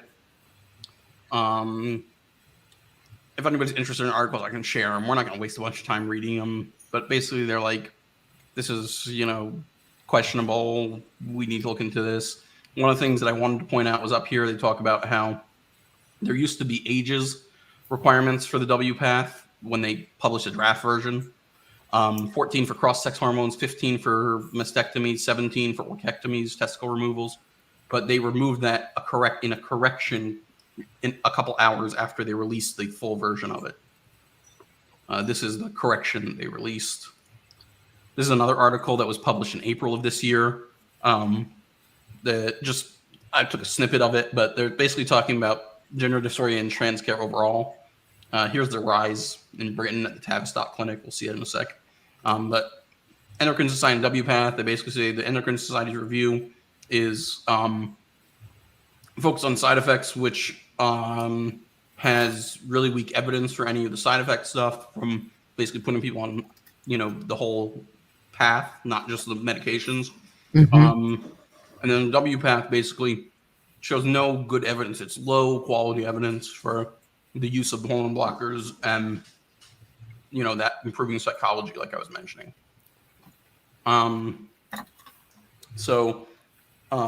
This is the CEBAM is the Belgian medical association for this care, and their director basically was like, the WPATH is, essentially they're experimenting on kids. The hell, what you're doing is pure experimenting on kids without any scientific evidence for it. When he's talking about the WPATH, people have never, as we traditionally do in medicine, strictly compare children with group that didn't receive treatment. He's basically saying there's no control group, there's nothing to compare it to. Like I was saying, the science is bad. Look, all this is a bunch of very ideologically driven people. It's almost crazy to me. The newest chapter includes stuff on eunuchs. Eunuch gender is a chapter on it. This guy who was in Norway had his license stripped. He's a 73-year-old, Benstead is his last name. He advocated for eunuchs, and he's part of writing this eunuch gender part in this article in the WPATH.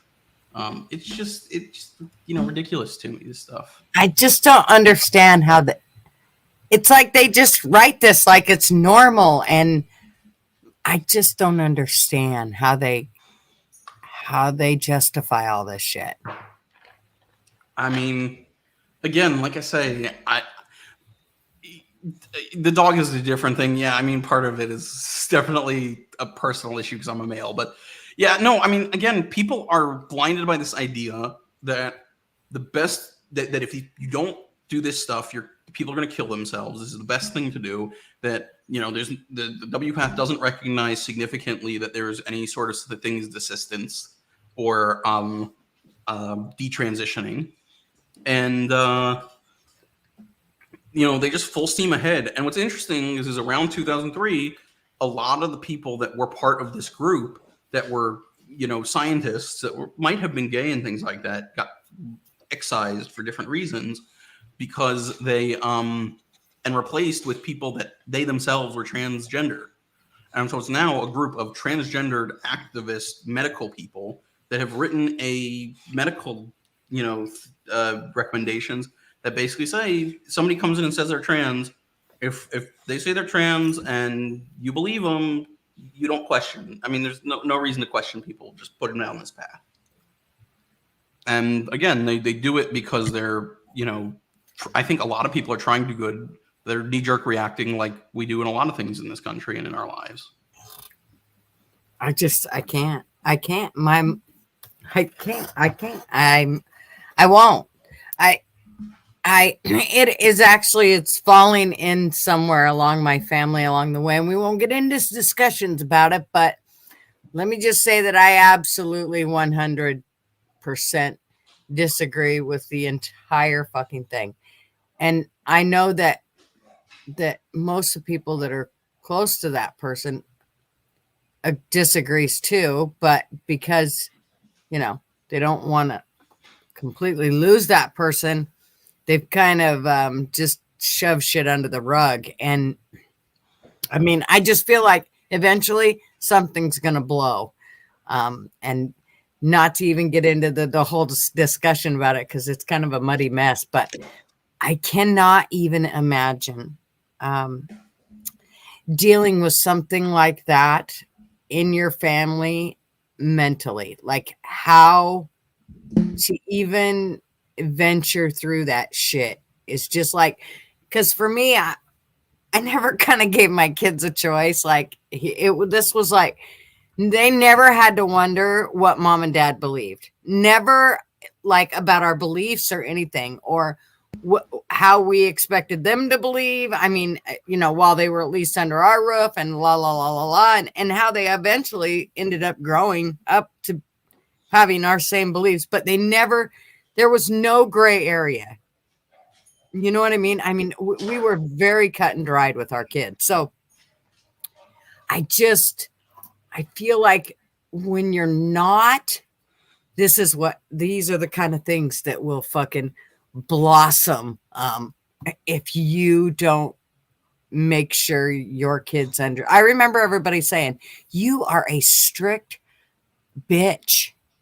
But, and it wasn't like I kept my kids tied down, but they knew our views and they knew how we felt about shit. So we were very, very stringent and in our beliefs. And so sometimes I feel like that is lost. And because that's lost, like there's no moral. There's no moral compass anymore. Like it's just off the fucking charts. Child-led parenting was a huge mistake. Yeah. Yeah, no, look, I just want to be clear. Like, I feel for people that are afflicted by gender issues and gender identity issues and whatnot. I just think that what we're doing is wrong. To answer Mick's question, I assume you mean puberty blockers. As far as puberty blockers affecting the brain, they reduce the size of the brain, is my understanding, and they reduce like psychologically your maturity level and your like brain maturity and plasticity. So like it affects your ability to kind of move from childlike thought to more concrete adult thought. As far as developing fetuses, I don't know of situations where people that are pregnant are on puberty blockers. I was just this morning reading about people that are pregnant on cross-sex hormones, and that testosterone may cause like masculinization of babies in utero, but that means like they have extra hair and things from what I understand. I don't think it's a big deal. I have to look into it more. It's something on my list of things to look into. If that doesn't answer your question, Mick, just let me know, and I'll if I notice it, I'll respond again. So this is a video from Project Veritas. It's just 2 minutes, but this is them talking about WPATH based on a clip that they got from a lecture that this guy was giving to other WPATH people at their Global Education Initiative. Some of the Dutch researchers started. Oh, and he's talking about the Dutch researchers that did the Dutch protocol that I was talking about before. Mm-hmm. It gave some data about young adults who had transitioned and reproductive regret. And it's there. And I don't think any of that surprises us. I talk about it, but most of the kids are nowhere in any kind of a brain space to really, really, really talk about it in a serious way. That's always bothered me. But, we still want the kids to happier in the moment, right? On Monday, he's a title of one of the. He's the author of one of the chapters. I forget which, or one of the chapters, like committees that wrote. I don't remember, adolescents or children or something. I just don't remember. But what he's basically saying is that, you know, when it comes to their long-term reproductive ability, their ability to have families and stuff, they don't understand what they're getting themselves into. October 3rd, the American Academy of Pediatrics, the American Medical Association, and the Children's Hospital Association delivered this letter to Attorney General Merrick Garland. Now, this comes on the heels of Project Veritas receiving inside tape from within the World Professional Association for Transgender Health, feigning regret regarding their 14-year-old patients. It's always a good theory that you talk about fertility preservation with a 14-year-old, but I know I'm talking to a blank wall. And the same would happen for a cisgender kid, right? They'd be like, ew, kids, babies, gross. Or the usual stock answer is, I'm going to adopt. I'm just going to adopt. And then you ask them, well, what does that involve? Like, how much does it cost? Oh, I thought you just like went to the orphanage and they gave you a baby. No, it's not quite like that. I think now that I follow a lot of kids into their mid-20s, I'm always like, oh, the dog isn't doing it for you, right? Yeah, they're like, no, I just found this, wonderful partner and now we're kids and da-da-da. So I think, it doesn't surprise me, but I don't know still what to do for the 14-year-olds. The parents have it on their minds, but the 14-year-olds, it's like talking with diabetic complications with a 14-year-old. They don't care. They're not going to die. They're going to live forever, right? So I think when we're doing informed consent, I know that that's still a big lacuna of that we do it. Now, contrary to Dr. Metzger's own statements, the letter sent to the Department of Justice would consider any criticism or public review of these procedures as disinformation.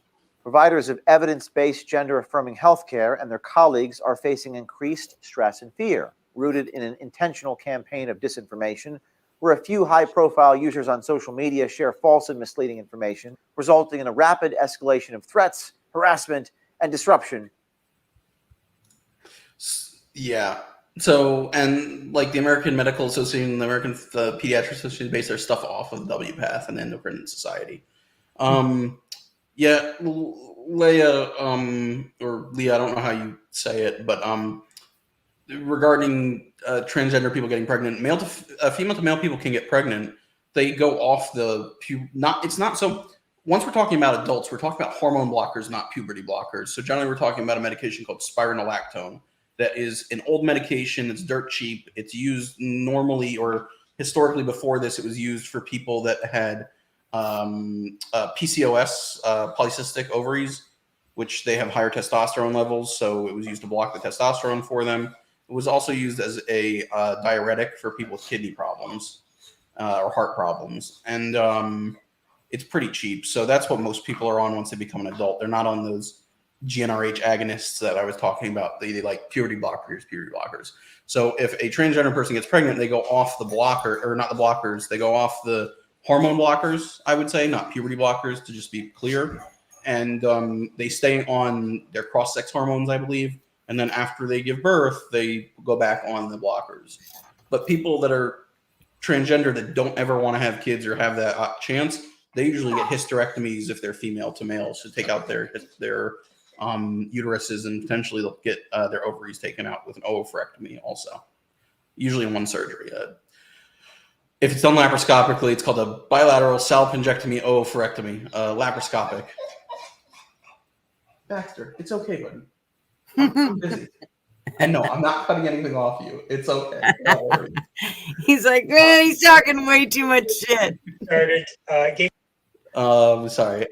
Okay, so like I say, the government, this is being used. Let me make sure I didn't miss anything here.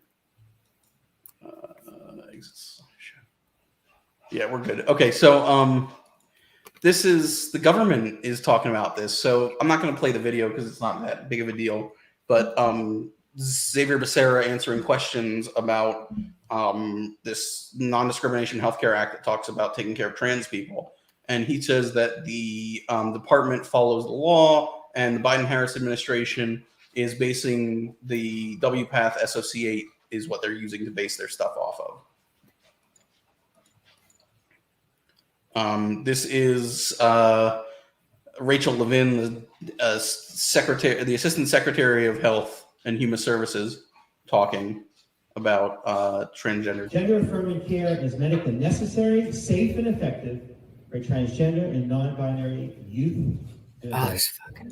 So I just wanted to put this clip in because that's literally word for word the way the WPATH says it. So like that's how I know these people are using this stuff, because literally the way they say things is the way that is the wording from the WPATH. So I know what they're doing. Those who attack our LGBTQI plus community are driven by an agenda that has nothing to do with science and medicine. These are politically and ideologically motivated attacks again on trans youth, and they are contrary to the overwhelming science and evidence. So we all have to stand up. We have to stand up and advocate and take a stand on behalf of those who are being harmed. Gender-affirming care is medical. Yeah, so government's basing on it. This is a Texas state senator questioning a psychologist who is like a leading psychologist in Texas taking care of trans people, has been associated with WPATH about a bill that they are passing in Texas on trans care. It's an 8-minute clip. I think it's worth watching in full. I did try and cut out the waste of time stuff, but it's people might enjoy it because it's a little bit of grandstandy, but it gets to the point I'm trying to get at about how they all are just reliant on WPATH, and WPATH is an affirmative care model, and they're not being cognizant of the fact that they're, not everybody is doing okay with all their stuff they're doing. Children, I mean. Senator Campbell. Thank you, Mr. Chairman. Whenever a child comes in and says, I'm a trans kid, do you believe them? Yes. So when a 12-year-old comes in to a clinic and says, I'm trans, you believe her, if it was a girl. So what's the basis for prescribing puberty blockers?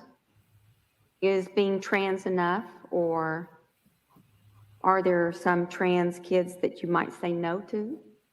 I'm not a prescribing physician, so I can't speak to the. Yes, but you are the one that is there to either sign a paper that says they've had therapy and it's okay to put them on medications, right? I am there to say that they meet criteria for clinical distress. So they see you, they get to you because you're a known expert.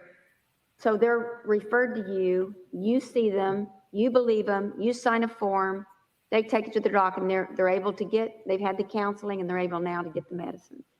It is not that simplistic, no, Senator. Well, I'm just cutting to the chase. That's what they do. Do you ever tell them no?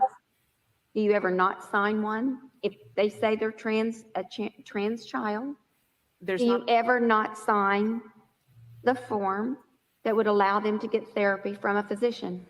There's not a form to sign. Well, you sign something, a letter. I write an individualized letter. Okay, That is something that a parent requests that I provide for a treating physician. Okay, so let me stop you there. I just don't. It's a letter, not a form. Is there ever a time when a trans child comes in, or a child comes in, says they're trans, you believe them, that you do not sign a letter? Because the parents are wanting a letter so that they can get the child on medication. When, again, after it's just yes or no conversation with the child and their parent about their treatment goals jointly as a family, and if I judge that in what I know from psychological science, that's in the best people interest. I really don't need all that. But your decision is based on the child believing the child is a transgender child. Yes. Okay. So you used WPATH. You want to tell them what WPATH is. And do you use the recommended guidelines from this place called WPATH?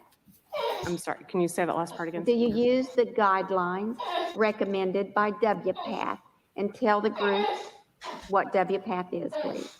It's the World Professional Association of Transgender Healthcare. And speak into that mic a little better. It is the World Professional Association of Transgender Healthcare. We are on the Standards of Care version 8. And yes, I would say that I follow those standards of care in terms of what psychological care entails. Okay. And members, this is, I call this, I do believe it's an activist group that is presenting itself like a medical group. And I know it's mixed with different professionals and they provide guidelines, but I have not seen, I'd like for you to share with us the research that you say you read your magazines, your journals all the time. I'd like to see research, true research, not just what somebody thinks, not what they've just seen in their practice, not anecdotal. I'd like to see research because the European countries have all, Sweden, Dutch, UK, Finland, all, and I'm leaving somebody out, have all not found enough medical evidence, psychological evidence to support therapy with transgender therapy. They've not found that. They have found do you believe there's comorbidities? I think you did say they come in with additional DSM-5 diagnoses, correct? Yes, ma'am.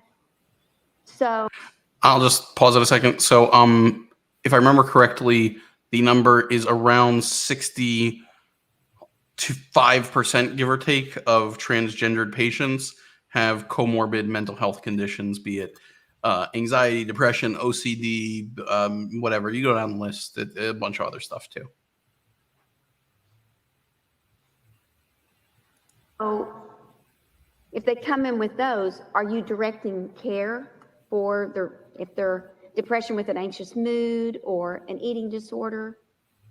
Are you taking care of that before you recommend gender affirming care? If that is the predominant clinical concern. But of course, if the child says, and I am kind of locking you up in a box because you're telling me every time a child says, yes, I'm transgender, that's a pathway they go down. But we know there are comorbidities related. You know, just gender dysphoria just doesn't come up isolated on its own.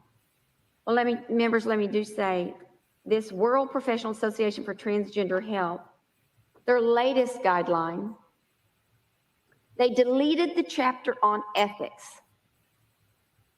They deleted all Members left the body because they deleted the chapter on ethics, the people that wrote it, and they had no understanding of why it was put in. age recommendations. And like I said, they removed the age recommendations.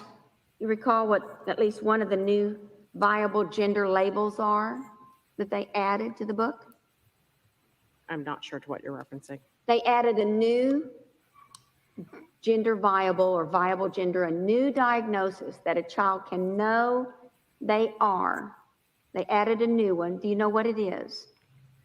Are you referencing gender incongruence? No, I'm referencing eunuch. Oh. So it is a little difficult framing there. The eunuch chapter is just about eunuchs in general. It's not specifically about children that identify as eunuchs. It applies to anyone. Again, still weird shit. Like I was mentioning, the dude that got his license taken away with the eunuch stuff. The eunuch chapter actually references a website called the Eunuch Archives that is got like thousands and thousands of stories, something like 20,000 like stories about eunuch stuff, eunuch porn and eunuch sex. And it's got stuff about like raping and castrating little boys and stuff like that. It's really weird, creepy stuff. And it's linked to in a supposed like medical recommendations. Ugh.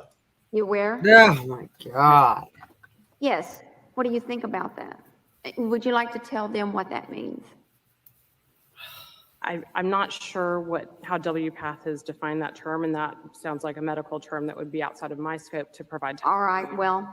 So I use WPATH, exactly but I don't it is. actually read that the entire a child thing. Can know okay. That a male, especially knowing I'm going to come know testify on it. They're a eunuch, and they want their penis chopped off, and that they're old enough at age 8 or so, they know that.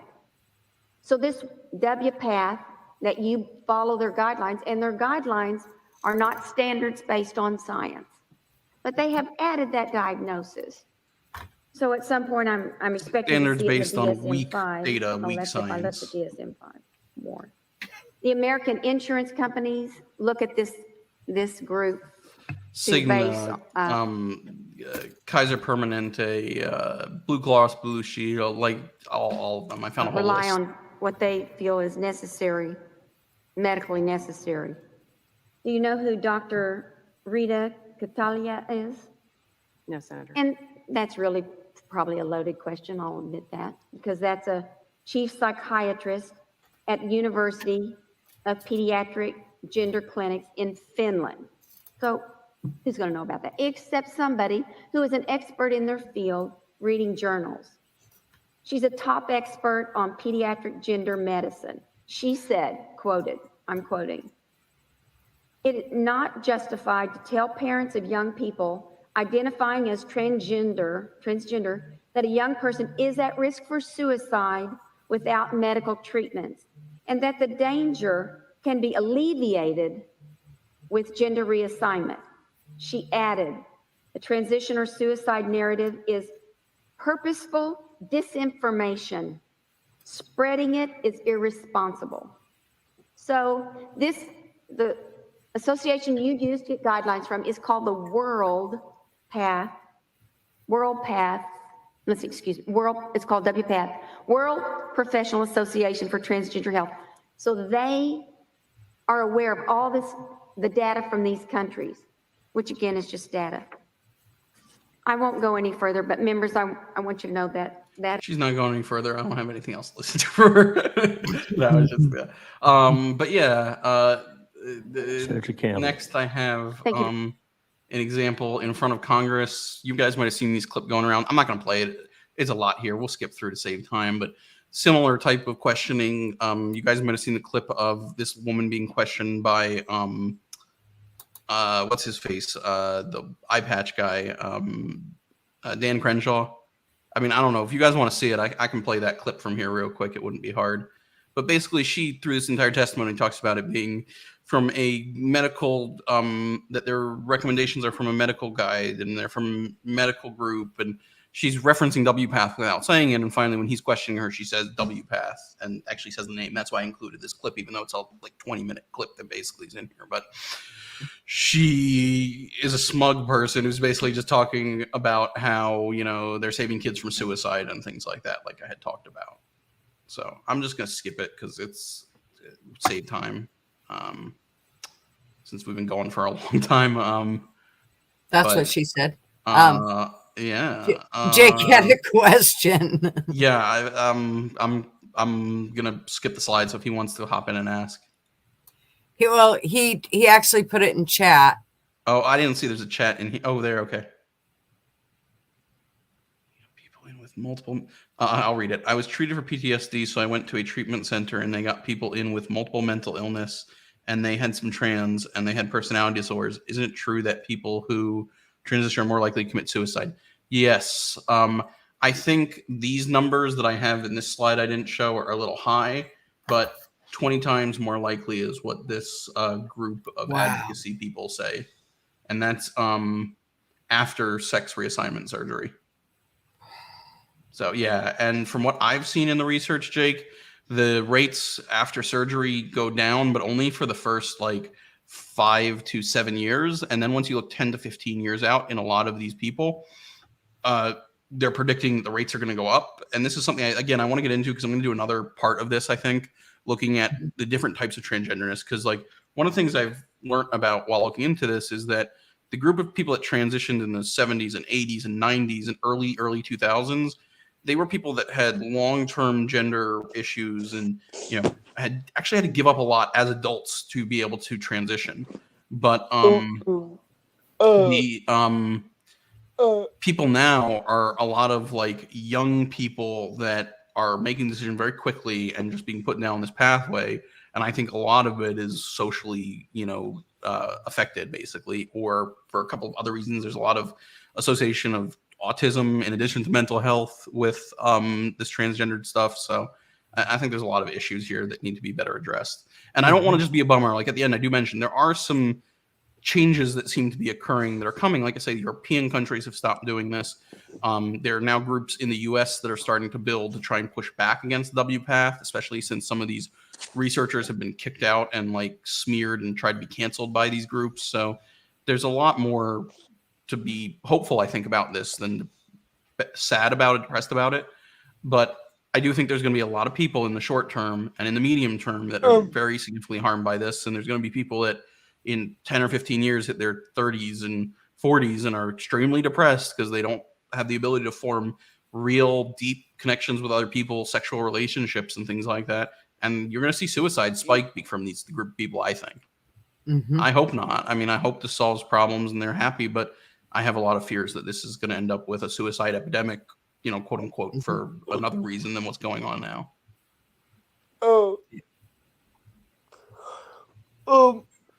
Yeah.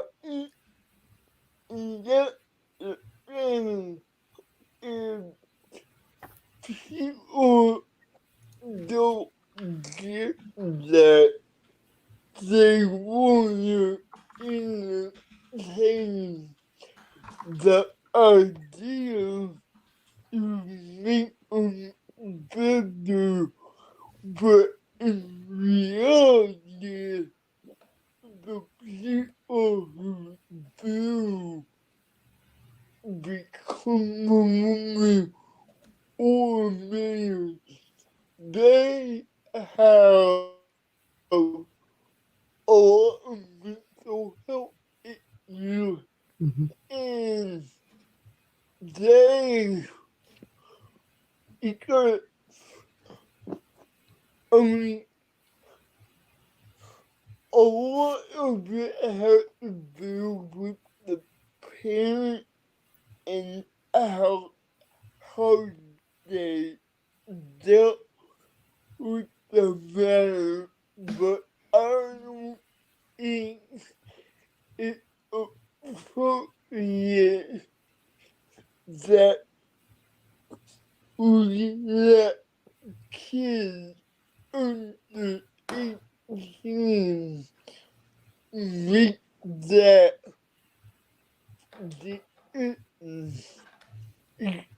decision. Yeah, make the decision. I agree. I think it's really irresponsible. And hey, you could be giving this talk instead of me. We have similar ideas. Well, I mean, I did around it. I got gay people in my family, and I met a lot of people who are in there, and they're not evil people, but they are having a lot of mental health problems. Like, in the mental health field, they have what they call a clinical care unit. And though that way you go when you're crazy, like, and a lot of people that they get on that unit who are people who already had the operation done.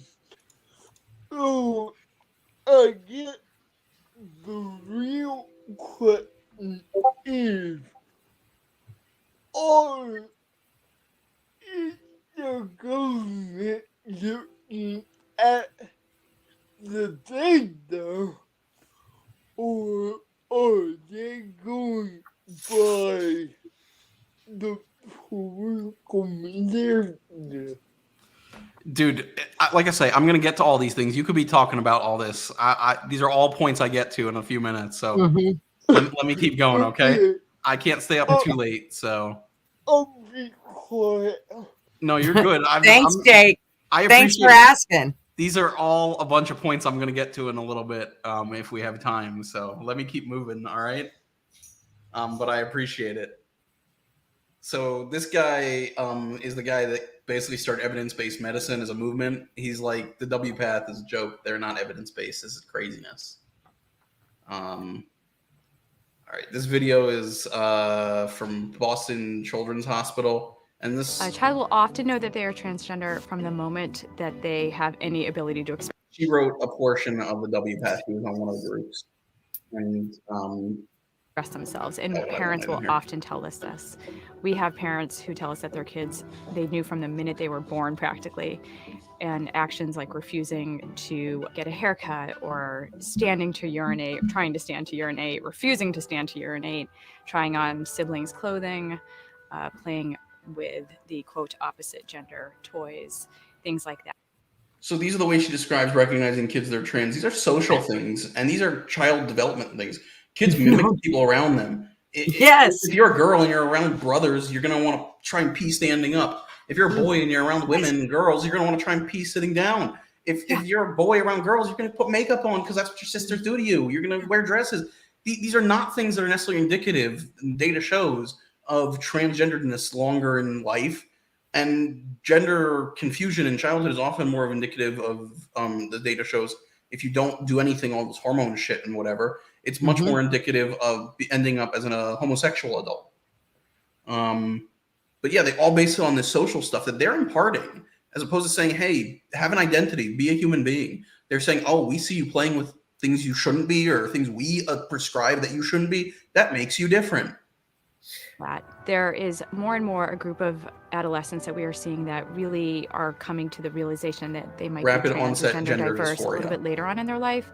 So what we're seeing from them is that they always sort of knew something was maybe off and didn't have the understanding to know that they might be trans or have a different gender identity than the one they had been assigned. So that is a And these are the kids that are like, I never really liked playing with dolls, and I'm 16 or 15, and my puberty's or maybe not that old. Let's say I'm 9 or 10, and I'm the weird kid that, is a girl that likes bugs or whatever, and everybody makes fun of me, and, nobody likes me. Maybe I'm a boy. I must be a boy. I've never been liked who I am.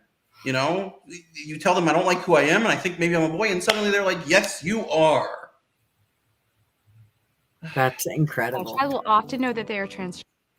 Here was what I wanted to show you guys. This is from Kaiser Permanente. Like, they're talking about, so firstly, they use WPATH. I don't think any of these pages talk about it, but other pages do.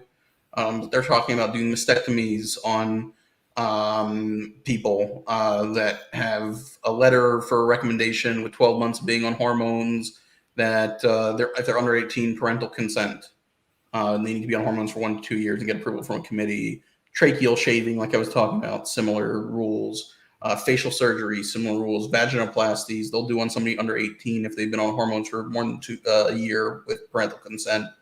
Metidioplasty, I don't know what that means, but phalloplasty, making a penis, same thing. Like, they'll do them on kids. They follow WPATH. WPATH leaves open like the room for do this kind of stuff because they took ages away. So this is the Endocrine Society guidelines. We're not going to go through all the guidelines. I just wanted to include them because I wanted to show the point. This is what an actual medical guideline looks like. They talk about right here what the quality of evidence means, these little symbols. So the less of these cross circles, the lower quality evidence. They use tables like this where they define what their terms they're using are. WPATH doesn't do that. The WPATH definition section is about expanding the definition of what trans means. These you can see in their recommendations here. Treatment of adolescents. We suggest adolescents meet diagnostic criteria, blah, blah, whatever it is. But these are they show you the weight of their evidence. And you can see most of it is 1s or 2s. There's a few 3s. It's low quality evidence for what they're saying to do. But this is what a medical guide looks like. They give you, there's our recommendation plan, when you should follow up with people, what they should do to get on these, what you should monitor for, the actual numbers, the times every 3 months, the ages you should do testing for, all this kind of stuff. Like, we could go through this in detail if anybody wanted to. I'm very happy to at some point. We can do it separately with people that are interested, but I'm just trying to show the point. There are criteria that they give for getting surgeries.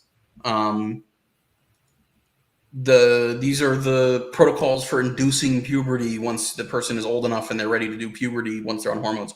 This is the hormone regimens that people that are transgendered stay on throughout their lives, potentially. This is the DSM-5 criteria. Again, we could stop here a second, but basically what the DSM-5 criteria is about. A side note, sorry, because that can be tangential. The DSM has its own issues with how it approaches these things because it's very political. And how it's written, because groups of doctors that are recruited to write it. But basically, it's somebody that feels a difference between their expressed gender and their secondary sex characteristics, be that their penis, their vagina, their breasts, that kind of stuff. And having a strong desire, so they have to have a want to remove their sex characteristics. And then, in addition, they have to want to be treated by the other gender. So that's one part. And then the other part is they have to have distress and impairment in their life, socially, in their work. Their function has to be affected by this, gender incongruity to have the diagnosis. They have to have those two parts.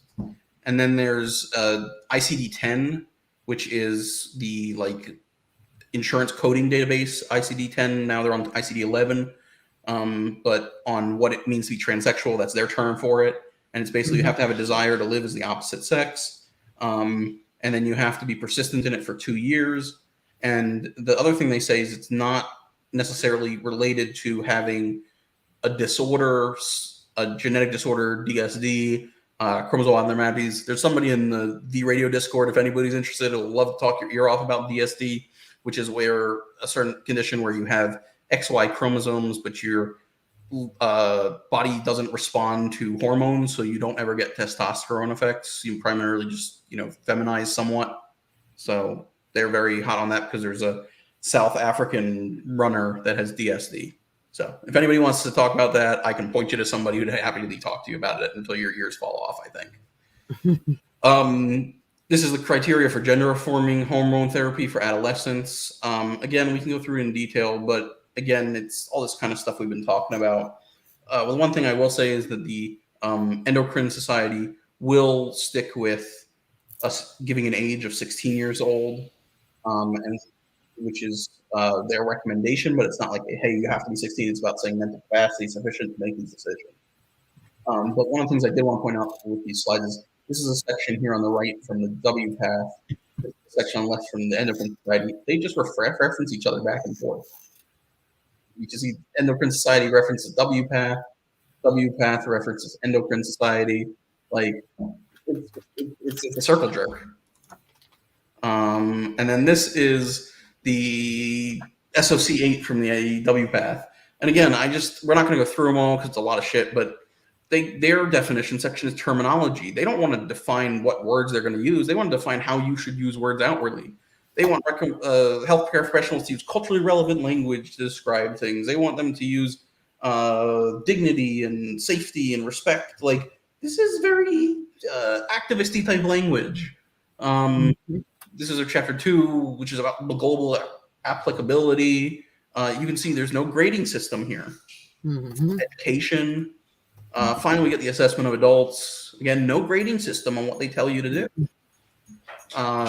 Adolescents, I know it's small, but no grading systems here, just blobs of words on stuff. Chapter 7, same thing. This is about children. The hormone therapy, this chapter 12, just, more words, not like any actual recommendations specifically.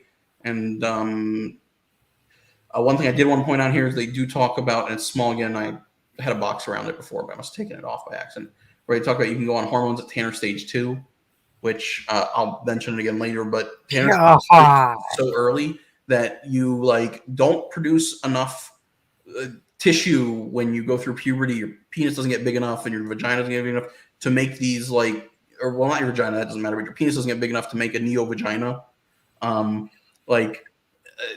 they invert the penis, not to get too disgusting, and like make a vagina out of it. There's not enough penis flesh to do it. So like they take a piece of intestine, and there was a story which I have in here a little bit later, where a teen that was 16 or 18 got the surgery, and they used intestine, got sick and died from sepsis from their own intestine, like from bacteria from their own intestines making a vagina. Like this stuff is craziness.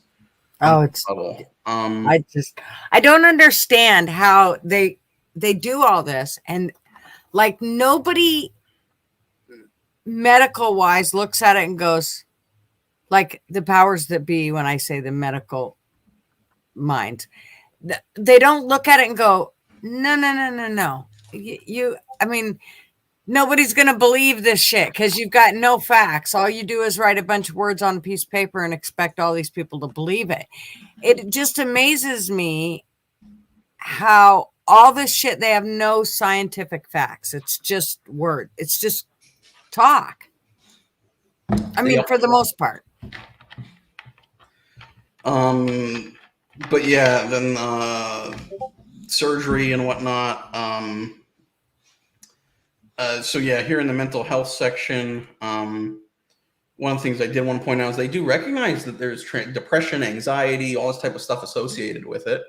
But one of the things they attribute to the prejudice and discrimination that transgendered people experience.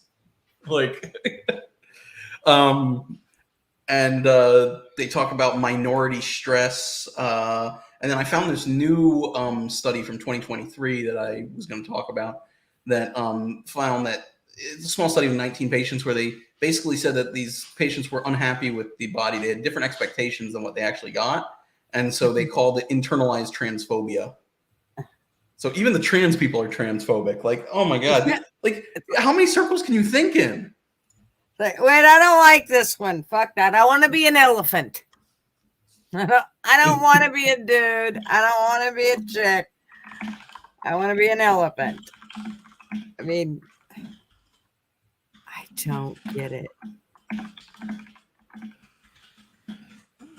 Yeah, no, it's beyond me. Really beyond me. So this is where I wanted to get into my actual critique of the SOC8. I'll run through it relatively quickly, but they use non-standard terminology. They want to expand definitions. So here on the left, you can see instead of using the term transgender people, they use a phrase transgendered. They use a broad phrase, transgendered and gender diverse people or whatever, patients, TGD. So that's how they include eunuchs and all this other stuff in here. They include non-binary in their like numbers of how they decide how many TGD people they are to inflate the numbers. Because they're like lumping all these people together because it's not about the medicine, it's about the activist nature of it. Right. I mean, maybe that's just my takeaway, but that's my perspective when I see that stuff. Because I've looked at other medical recommendations and they're, instead of being 260 pages, which is how long this is, they're 35 pages, and they're actual like recommendations, as I was describing. Right. So the other thing I wanted to point out is, like I say, it's a transgender and gender diverse population. They want to use the most broad and comprehensive terminology possible. They want to expand this stuff like crazy. They talk about people that their gender identities and expressions differ from their gender socially attributed. Again, it's all about social stuff. It's about what the left has decided, what these group of people decide gender means, why do we need to ascribe specific? Who cares what you express yourself as long as it's not harming other people and it's healthy for you. There's nothing wrong with it. If you want to be a man and run around in a dress, weird, whatever, but go for it. I mean, look, in Scotland, men wear kilts. We look at them like, oh, look at that manly guy wearing his kilt. He's got the balls to do it. Like, it's all about social stuff. So if we go into a population where wearing skirts for men is normal, and that person comes over here and starts wearing a skirt, does that make them transgendered? Because socially, by us, the men wearing a skirt is like, there's no end to the silliness. And then some of the interesting things I saw that like just went silly to me in my medical mind is they say we recommend avoiding the terms incidence and prevalence because these are similar terms because they inappropriately pathologize transgender people in everything in medicine. Those are the terms that we use because they're standard terms for how you approach data in populations. Mm-hmm. Like you could talk about non-medical things and talk about incidence and prevalence of like animal stuff or something, or I don't know, the iPhones, or they're terms for data. So they're like, we should use number and proportion instead, because that's not, gonna be discriminatory. It's just these people are activists. They're trying to control language. So this is what I'm saying about how they expand the language. So health system-based studies or systems are looking at like coding and stuff like that in medical systems. They show that, and this is by using their expanded definition, not just transgendered, but transgender non-binary. But it's mostly transgender because non-binary isn't something we track in medical systems up until recently. But it's a tiny percentage of the population. It's anywhere between 0.02% and 0.1%. Surveys of adults of transgender, it was 0.3 to 0.5.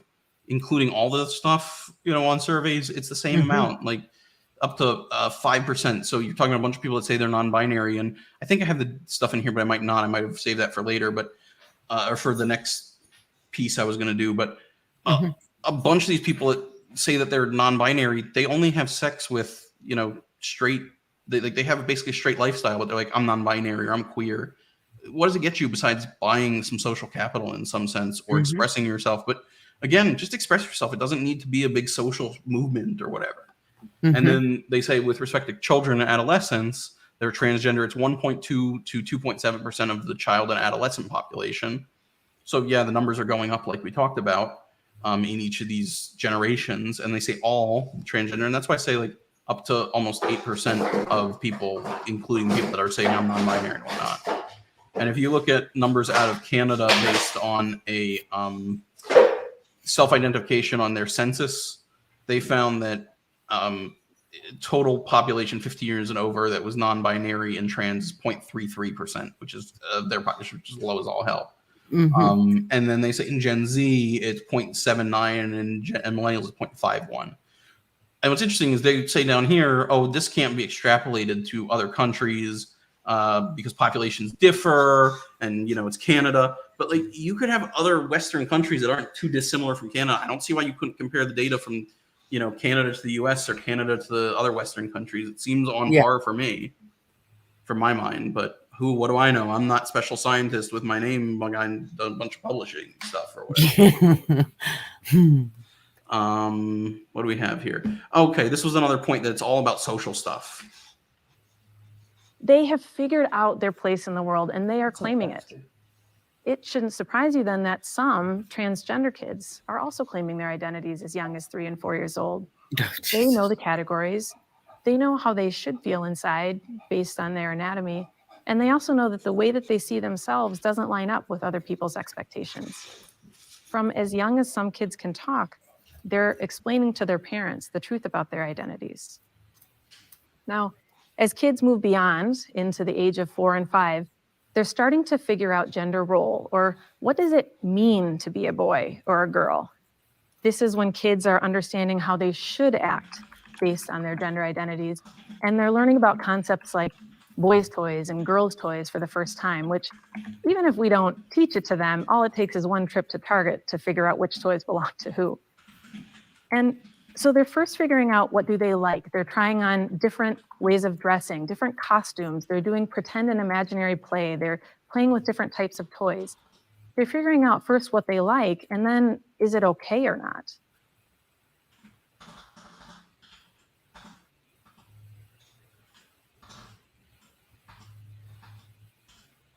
Yeah, so that's why I say like it's all about social shit to these people. Yep. People can be more than just what you're socially ascribing to them. Oh, here's my other slide on people with eunuch stuff. All right, here we go. A group of gender diverse individuals. Oh, and I should tell you, she's a surgeon in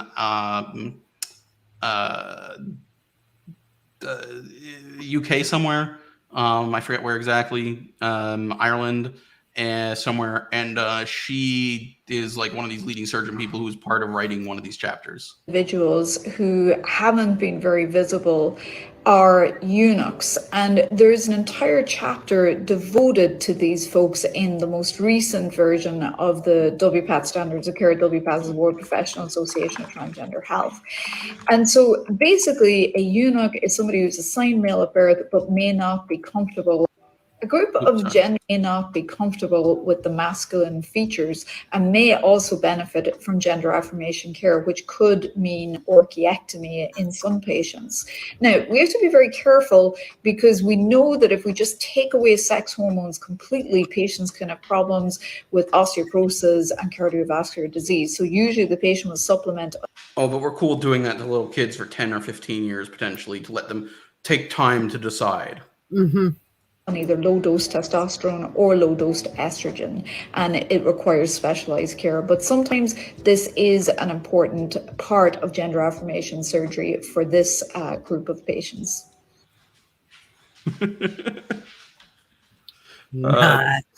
Tony, my friend, they're supposed to wait until I go on V's show for that, but whatever.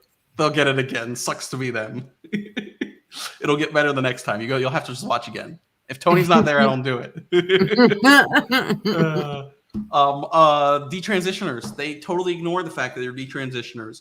Dr. Laura Edwards Leeper, who's a clinical psychologist in Oregon, who was a co-author in WPATH on adolescents and children, says that people are too afraid to do research on detransitioners because there's so much, bullying and canceling and whatnot that goes on.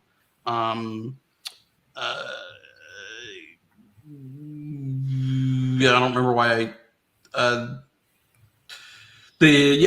young people that the Reuters talked to for this article basically said that therapists and doctors aren't fully disclosing to them medically transitioning. So, they're not being as clear as they could be. And when asking the president of the WPATH, who's a transgendered woman herself, who's a gender surgeon, and we'll see a clip from her later, she's basically like, look, they took the responsibility on themselves. However, Bowers, WPATH's president, is among several gender care specialists who say patients are ultimately responsible for choices they make about treatment, even as minors. They should not be, quote, blaming the clinician or people who helped guide them, end quote. She said, they need to own the final step. What did I say before about I'm here to guide you and help you make decisions, but I'm still part of your care. I still take responsibility for the decisions that we made together. I'm not just like, cut your dick off. Yeah. And you're out. Here's some hormones. Yeah. Fuck, it's your problem. That's right. Motherfucker. Get on out of here.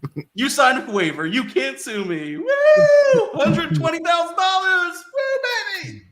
Woo, baby. I'm just saying. Welcome, Tam. Okay, so and so here's what I was getting at with mental health. They care about mental health, and they tell you should treat comorbid conditions. Baxter agrees with them. He's here too. But they care about it primarily with respect to people being able to consent and make informed decisions. Mm-hmm. They are talking here saying it's important with mental illness, if somebody's having psychosis, to wait for that to go away and see how that's going to impact their ability to give consent. No, Baxter, you can't come up, buddy. Here, do you want more treats? You're getting so many treats tonight. It's great. I'm bribing him with food every time he comes and harasses me. It's not good. He's like, live streams every night. Yeah. Oh man, I would love having a job where I got to do that and replace some of my income. He'd be fat as all hell if that were the case. No, usually we get ready for bed around this time, so I think he wants to go OUT. But it's all good. I got time. But yeah, so that's why I'm saying, they say the presence of psychiatric illness or mental health symptoms does not pose a barrier to GAMT is gender affirming medical and surgical care. I forget the exact acronym, but something along those lines. But Baxter moves around too much, Tam. So if I put a cam on him, you'd see literally my entire house. Part of why my cam's not on is because I'd rather not have anybody as much as possible associate me with this because of my work. I don't want to get in Right. trouble because where I'm licensed I don't is blame a very you. blue place. But my office currently is a wreck. So yeah, got to get cleaned up before ever going to put me on video. Maybe for something else, but not for this. Yeah. Yeah. But yeah, so they say the presence of psychiatric illness does not pose a barrier to care unless it affects their ability to consent to the specific treatment being requested or affected. And I don't know who this guy is, just some random dude on Twitter, but he put out, he's like, patients that hear voices could get gender affirming care. And he's being hyperbolic, but like we just said, it's not untrue. Somebody who has a history of auditory hallucinations who can consent, according to SOC, they can go for it. So this was one of the things that the WPATH points to. It's a review article talking about gender care, and these are like the 4 studies it points to for saying that there's improvement for mental health. They basically aren't very helpful. They have questionable results. One compares 25-year-olds to who were untreated to 33-year-olds that were treated.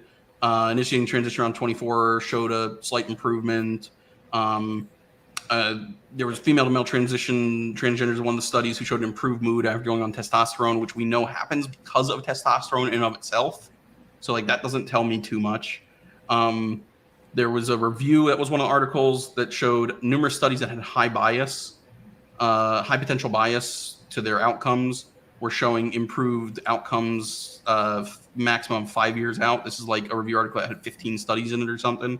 But again, it's only 5 years out it's looking. And they're saying there's a lot of bias in these studies. And then the most compelling one to me was one that compared untreated 25-year-olds to treated 33-year-olds who initiated care around 24 years. Oh, I put this one twice. But anyways, I got to fix this. That's why I say I'm still going through this stuff. It's a little raw at the moment still. But in this one, basically, they found that the people that their symptoms of anxiety and depression went down because they were higher in the treated patients than the untreated patients. But I looked into it, and one of the things in the study that they didn't really talk about is that 55% of the 25-year-olds that they did these studies on, the surveys on, and the testing on lived with their parents, and 38% of the 33-year-olds live with their parents. So I looked up some studies about what percentage of depression rates are in people that live with their parents. And I found one study that showed that it was hard to find studies, but one found in 18 to 24-year-olds a 15% rate of depression for people living with their parents. So, you know, either way, these people have very high rates of anxiety and depression compared to the normal. And, you know, indeed, part of it is probably living with their parents as well, because people living with their parents have a much higher depression rate. It's a 6% in the average population as opposed to a 15%. So if you assume a 10% increase because of living with parents, you know, they still have a 50% depression anxiety rate and a 20% depression rate in these groups. So, you know, maybe there are other problems we should be considering too. Oh, this is a clip of Marcy Bowers talking, sort of debating against Deborah Soh on the doctors. The following program contains mature subject matter. Viewer discretion is advised. As we further examine gender identity and debate whether kids are transitioning too soon, once again, we're joined by a gender reassignment surgeon, Dr. Marcy Bowers, and neuroscientist, Dr. Deborah Soh. Dr. Bowers, don't you have... I should mention, Dr. Soh wrote a book, I can't remember what it's called, but about rapid onset and gender dysphoria. Concerns about... And got, like, canceled over it. The reports that kids as young as 12 are crowdfunding for cross-sex hormones.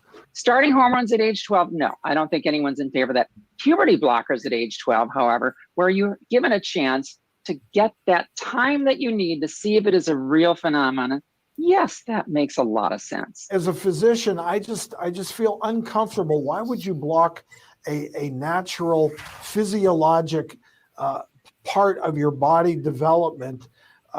Let it play out. Purposely stopping puberty, to me, just doesn't make sense physiologically. Yeah, that's a good point, Dr. Owen. I think the answer lies at the intersection between what's the emotional and psychological harm that's being done to your child who's having this gender dysphoria and is really struggling figuring it out versus what are we doing from a biology standpoint with these hormones being injected into their bodies at that pivotal age where they're about to get the surge? Dr. Soap, let's bring you back into this. What is your take on transitioning with hormones at a young age? As a former scientist, I operate based on the data. We do not have long-term data for this intervention in this population. We do have data to suggest that there are some differences associated with puberty blockers, including less bone density. In one study, it showed that there was reduced spatial memory. And this does not alleviate symptoms of gender dysphoria. It does not improve psychological functioning in these children. For me, I would have less of an issue if this climate were less political and children, upon reaching puberty, if they could get an appropriate assessment and proper therapy, a clinician decides that that's the right choice for that child, I would have less of an issue with that. But we're in such a highly politicized climate right now. The clinicians who are skeptical of this are abandoning the field. They're not working with these patients because they don't feel they can do their jobs properly. I speak to so many of them all the time, Dr. Marcy. Can I just answer a little bit of that, though, please? There is some truth to that, and I will show that at a later date. I don't have it all compiled at this point, but I have been reading into that. Puberty blockers have been used safely since the 1970s. This is not a new thing. There is a condition where someone goes with through children with puberty gender early, dysphoria, though? and it can be. Hold on. Yes, it's also used in gender dysphoria, and that also is safe as well. Interestingly, the bone density issue that you mentioned, that is the only significant side effect of Do puberty you acknowledge blockers. that desistance exists? So desistance is when a child no longer feels gender dysphoric. We all know that desistance exists, but this is again the role of mental health therapy. If you can narrow the subset of individuals to those who truly feel that they are of the other gender, which is exactly how therapy proceeds, the persisters then have a reasonably high, extremely high chance that there will never be regret or detransition. The following program. Yeah, so, whoops. I wanted to, it's hard. I'm not used to using Google Docs to do this stuff. My numbers are down here. But anyways, the reason I included this and just showed the article picture, I'm trying to cut out as much of the words as possible, make it interesting. But I hope I'm not boring people to death. It seems like people are interested. The reality is that patients that don't start puberty blockers and don't social transition desist. There's a difference between detransition and desist. Desist meaning by the time they finish puberty, they are no longer transgendered. Historically, studies have shown between 61 and 98% of gender incongruent children, kids that are not, showing not associating with their gender, that they become homosexual by the time they reach adulthood. There was complaints about that data. Somebody went back and looked through it and just collected kids that didn't have a clinical diagnosis specifically of gender identity disorder and only were gender nonconforming, and they found about 70% desisted. So the point is still that the vast majority of these kids, if you don't do any of this shit, are going to end up a gay person. If you want to talk about who there's a genocide on, there's a genocide going on the L and the G and the B in that alphabet group by the T's. I don't know why they're riding in the same car, but they should push one out so that their face skids along the road. And there's just, no, I'm just kidding. And Tam, in honor of someone that we know, I'm just kidding. Nobody should do that. That is awful. I love my dog. I don't pull on their tail or anything. I miss you, Germs. He's a good guy. But yeah, so like I say, there's a high desistance rate, and even the Endocrine Society recognizes this stuff. But if you put them on hormone blockers, there's a high persistence rate. Like Marcy Bowers said in that clip, they do stay on it. This is a very recent study from 2022 that's pretty highly regarded by these people. And they showed that 70% of transgendered people who started cross-sex hormones continued, yeah, or Tam, don't get naked in front of your neighbors, but continued beyond 4 years. So it's short-term follow-ups, but people are sticking with it once they're on it. And mostly the highest concentration of people that stuck were the trans feminine, so the male to female people, which again kind of makes sense to me. And patients that start hormones, and this is the thing that blows my mind. Patients that start hormones with their parents' assistance before the age of 18 have the highest, have higher continuation rates than adults. So that's really telling you that if you start putting these people on these things and start this process with kids, they stay on it and they don't walk away. If I remember correctly, the number I saw was something around high 90% stick with it 5 years out for one of the studies I looked at, if they go on the hormones. So next I want to talk about how the approach in general by SOC8 to adolescents and children in more detail. But yeah, so any questions, thoughts? Anybody have anything that they want to hop in before I keep going? Chat. I was looking. All right. So even the WPATH recognizes that children may have other motives for and other rewards. They say in their own words, nonconformity can be signs of developmental issues, and it's part of a transitional period of life. So this is a kid that this video went out a while ago, and from my understanding, as far as I could tell, this kid is still trans. They had news articles because the mom had a daily Mail articles ended up being written about how she wrote this wonderful speech, which it's about being trans, to give to President Obama because he was so inspiring to her as a minority that she as a trans person could achieve things too, or something. But this is a video clip. At 10 years old, Josie Romero believed she was born in the wrong body, and her parents have been seeking a controversial hormone therapy that would start chemically changing her boy body into an adolescent girl's. 14 inches. 14 inches? A foot and 2 inches? Yeah. Estrogen treatment is irreversible and would make Josie sterile. But Josie and her mother never doubted it was the right thing until an unexpected conversation happened one afternoon. But on the inside, where nobody else can see? Yeah. Are you a boy or are you a girl? Maybe I'm a boy inside and a girl outside. Really? Yeah, is that true? Only you know the answer to that. So if you wanted to grow up to be a man, yeah, would you tell me? Yeah. Hey, if you wanted to grow up and be a man, you could. I want to be. Sometimes I think I'm a boy, sort of, but I want to be a girl. Yeah. Would you let me if I'm a boy? Of course. I would love you no matter what. I always have, and I always will. It was the first time Vanessa ever heard Josie sound Sound guilt much? uncertain.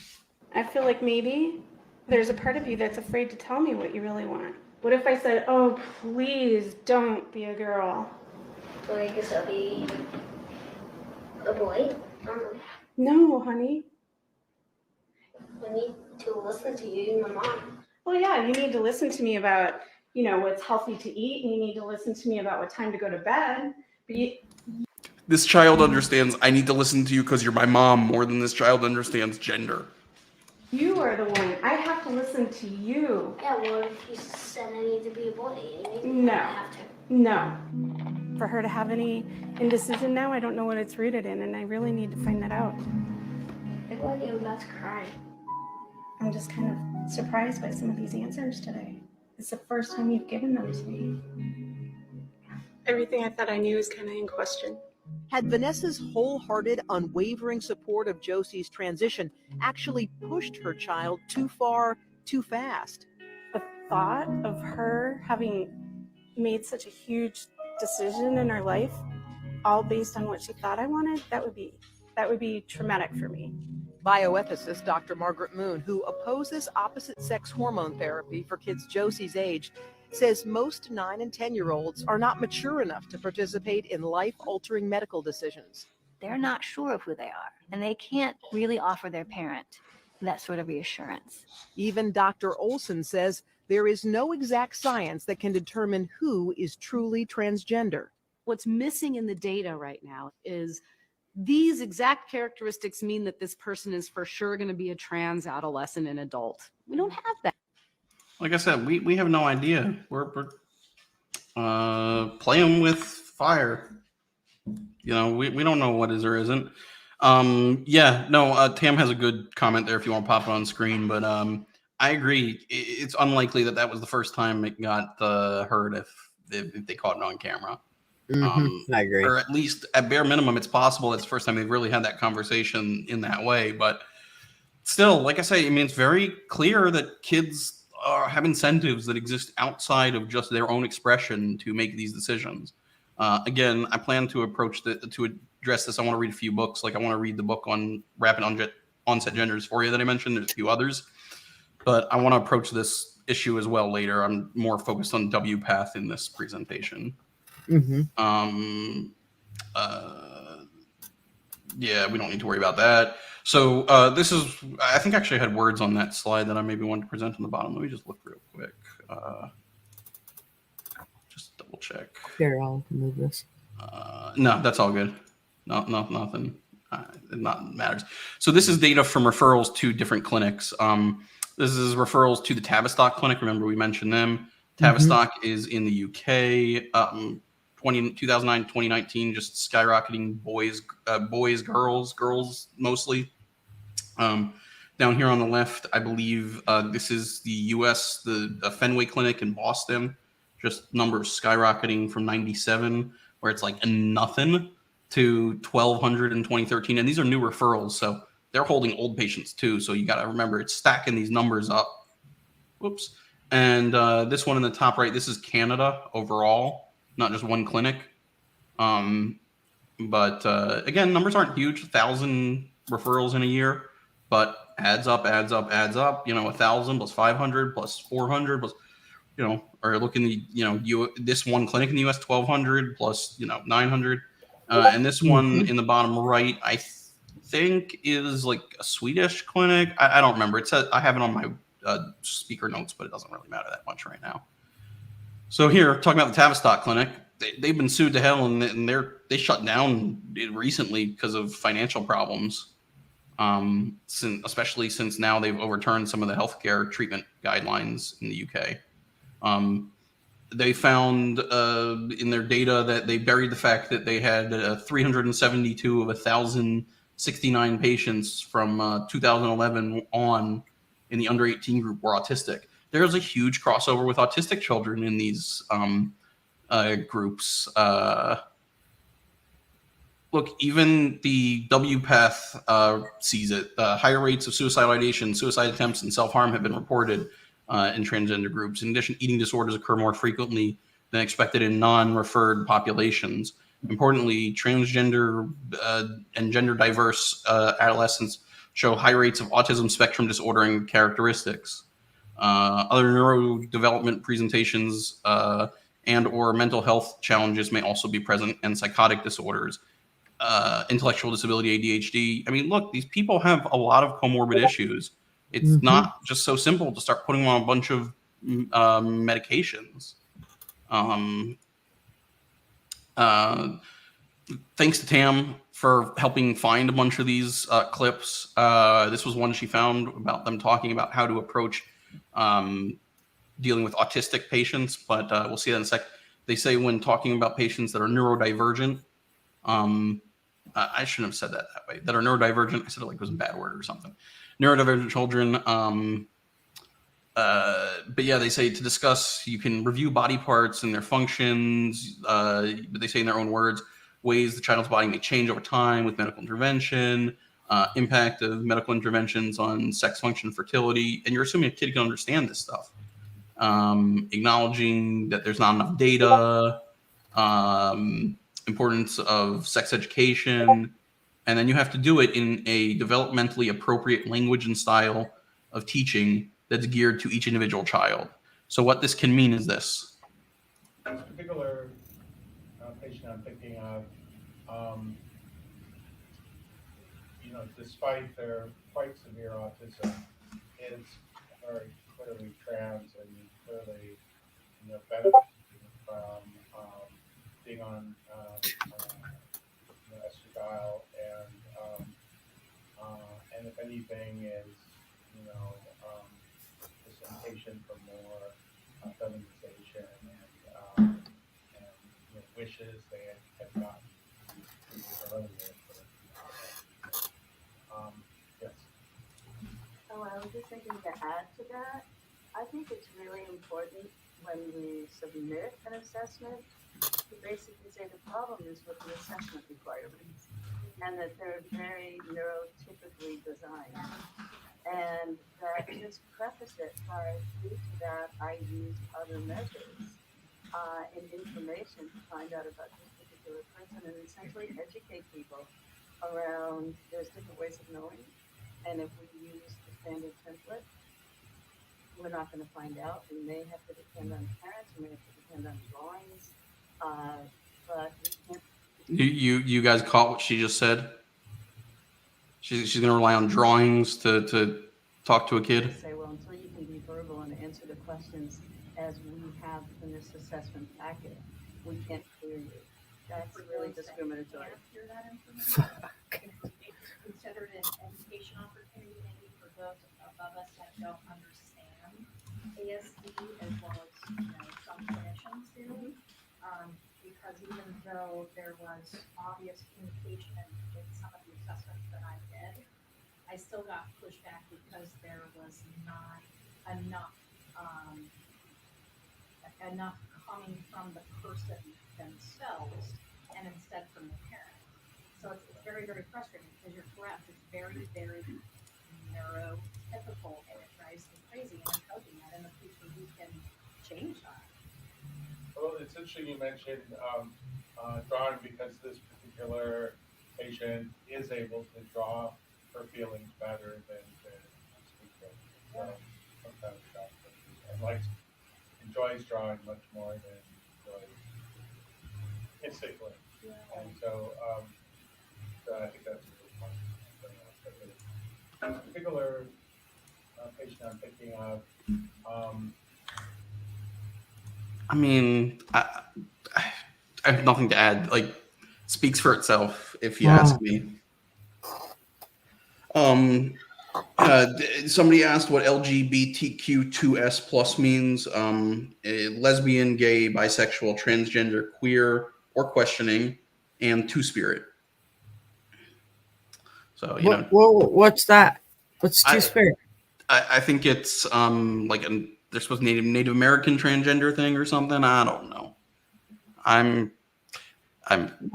not interested. It's too many alphabet letters for me. I'm focused on one thing at a time. Oh my god. This is just nuts. So you just can't even make it up. You can't. Yeah, it's ridiculous. I mean, like I say, it's experimental.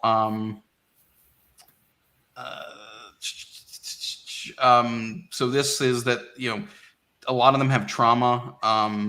Like I was saying, mental health stuff. 41% of the transgender kids in this study have suicidal ideation. Their high levels of distress, 16% self-harm, 10% suicide attempts, comorbid health conditions include anxiety, depression, anxiety 60%, depression 60%, behavioral disorders, autism. They're at high risk for family conflict, mental health issues, like I keep mentioning, bullying, loss of like family members and stuff like that, and other general maltreatment. One of the interesting things that I saw in this study that I wanted to include this study specifically was that it talked about peer relationships. And they said that, 50% of the transgendered kids had more than one close friend. 5, or not 50%, it's 5, it's total number, sorry. 50, but most here, a lot of them had no close friends ever. One close friend, no close friends now, but in the past. Like, this whole group of people, yeah, it's not a ton of people, but look at it. It's 10, 20, it's 30 people that very clearly could be caught up in some sort of like, situation where they're seeking social acceptance and social things that they're getting out of being trans, not necessarily out of, you know, trans being something that they strive for. And so that's why their mental health scores go up for some of them, I would think. But, you know, who am I to say?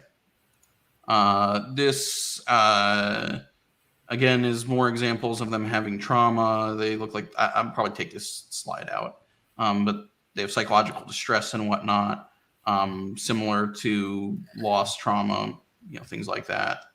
In fact, we're going to take that out right now. Goodbye slide. I have another version of this slideshow saved. I don't know. I'm not in the slideshow version. Oh yeah, because I'm reading it's on the bottom here. So this was showing that mothers with children that have gender identity disorder issues had a high rate of borderline personality disorder compared to normal, 53% compared to 6%. I think that's pretty significant. Like, we talk about how a lot of this might come from parents. Here's a, you know, some example of why. Again, like I had talked about before, socially transitioning seems to help in the short term, but not in the long term. What was this?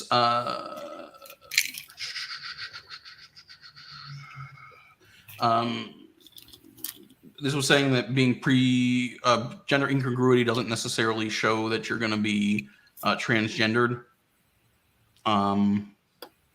Here, I just want to give myself a reminder right here, that just when I come back later. Mothers of children.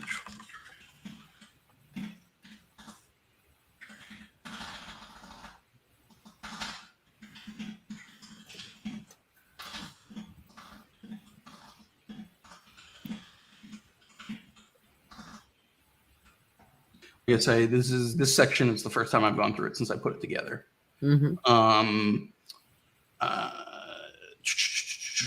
Leave that in. I'm just gonna take this out. We don't need that. I think it's sufficient already. You go away. Sorry. Okay, so Europe is stopping the use of puberty blockers. Under the proposed updated guidelines, the use of puberty blockers, cross-sex hormones, and transgender-related surgery would be no longer provided in clinical settings. Norway joins Finland, Sweden, and United Kingdom in introducing greater safeguards for children. Comes from this this slide here that I got, where they're showing how all these countries are outlawing the use of these medications other than clinical trials, or showing the ages. So this is an interesting story that a person in V's Discord I had a discussion about that got me down this path at one point too. But this is a lady who worked at a transgender clinic in the U.S. This is an interesting, if you're an article person, I can send you a copy of this article if you're interested. If you're a listening person, she did a podcast that I'd be happy to send you to. This is the intro clip from the podcast. Mental health was getting worse once they started the blocker. And that's against what the narrative tells us. The narrative says these interventions are supposed to make people better. We were pretty much putting anybody on testosterone at 13.5 if that's what they wanted. It was getting to the point where we were harming more patients that we were helping, just by the numbers. What I am not in agreement with is this push to rapid medicalization of children. And it got to the point in the center where there was an actual directive that we were no longer allowed to use the phrase, "I have concerns about a patient." And in medicine, that should scare anyone. Yeah. I have both read the article and listened to the podcast. Highly recommend. Honestly, I highly recommend the Trigonometry podcast if anybody's looking for podcasts. The two British guys, they're comedians originally that sorry about Baxter. He might be annoying. He just found a toy. And I don't have any like sound dampening stuff on the wall or anything in here because I never put things together when I moved in. Anyways, great really like the podcast, but this one's worth checking out if anybody's interested in these topics. Okay, this I included because I wanted to show quickly. Planned Parenthood out in California says that, and this is for 18 and over or 17 and over with a parent's approval. you can go on your first appointment and get hormones. In most cases, clinicians will be able to prescribe hormones the same day as your first visit. No letter from a mental health provider is required. Now, let me come back here a second and exit so I can go back here. So here's my list of people that follow the W path just quickly with a few, and I have another list somewhere else. This is why I don't trust the medical field. This is this kind of shit right here. Just for anything, I just don't trust them. Yeah, I mean, look, I try and be honest and upfront. It's not perfect, but I'm just. I know. Well, and I have to try say and that do my work the best and most honest way I can. the best medical professions that I ever went to were physician's assistant, because I felt like they gave a shit more than an actual doctor did. A doctor, I just felt like I was a number, where a PA felt like they really listened to me and, tried to get to the bottom of whatever issue it was I had. Mm-hmm. So, I mean, I just try. I realize that my job is talking to people. I just try and do my best. But yeah, it's the affirmative care model, following W path. That's what I've been trying to say the whole time. University of Nebraska, University of Maryland, University of Nebraska follows W path. University of Maryland says that you can start hormones within 3 visits. University of Iowa says it takes 2 visits, 2 to 4 weeks apart if you're 18 and over. Like I say, the studies show that the first 2 to 5 years you get an improvement of mental health, but not necessarily past that. And you've already had significant, physical changes that detransitioners say make their mental health problems worse. I had a whole nother list. I can't find it in here right now of where other places, but like I said, I came up with a whole list of places. And endopath and endocrine side and W path all recognize that they say in their things, puberty suppression is fully reversible, but it's not. It can cause long-term problems with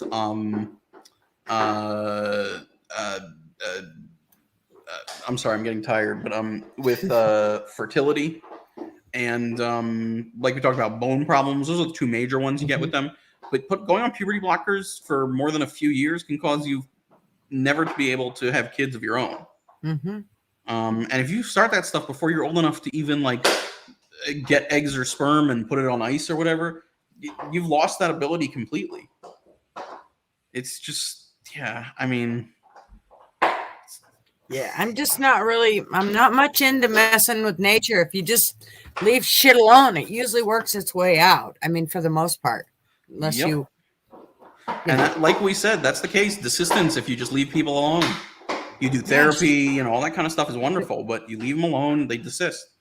Well, you know what? When my family member was sent to a psychiatrist, when they first started saying that they thought that they were the other sex, the doctor told them that, yeah, you're totally in the right and you're good to go. It's your family that's thinking wrong. It's not you. It's your family that's thinking wrong. You just keep on keeping on and keep on doing what you're doing. Keep painting your nails. You're good to go.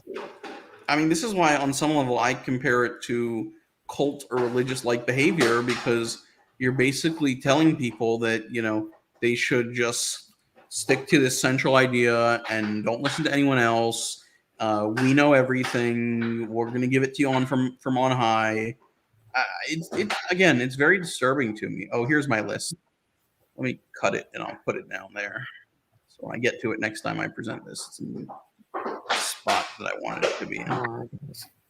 Yeah, here what I had. Insurances, Cigna, Aetna, Blue Cross, Kaiser, all the ones out in California, a bunch of ones I've never heard the names from, Metro something, whatever, just a bunch. Like I said, Planned Parenthood, hospitals that I found, big ones, Boston Children's Hospital used WPATH, University of Michigan, Washington University, Johns Hopkins, Oregon Health and Science University, like I said, University of Maryland, Nebraska, University of Iowa. I'm sure I could find more. These names I found were in like 30-second Google searches, so you can find them too. Like, they're all over. That's what everybody's using. So here I wanted to point out that 12.1, which is the hormone section for adolescents, it says, we recommend healthcare professionals begin puberty hormone suppression in eligible transgender and gender diverse adolescents after they first exhibit physical changes of puberty, Tanner stage 2. Now, listen to what Marcy Bowers has to say about Tanner stage 2. The second is was an observation that I had that every single child or adolescent who was truly blocked at Tanner stage 2 has never experienced orgasm. I mean, it's really about zero. These are just assigned male at birth, so trans feminine, and it's because they never in their lives are exposed to testosterone. That doesn't change. So blockers prevent the rise of testosterone, and they don't really go on testosterone at or around surgery or into adulthood. And so we don't know. They're going to have a sensation. There's no question about that. But are they going to be able to achieve sexual satisfaction? It's important in relationships. And I know that from my work with female genital mutilation survivors, that the lack of being able to.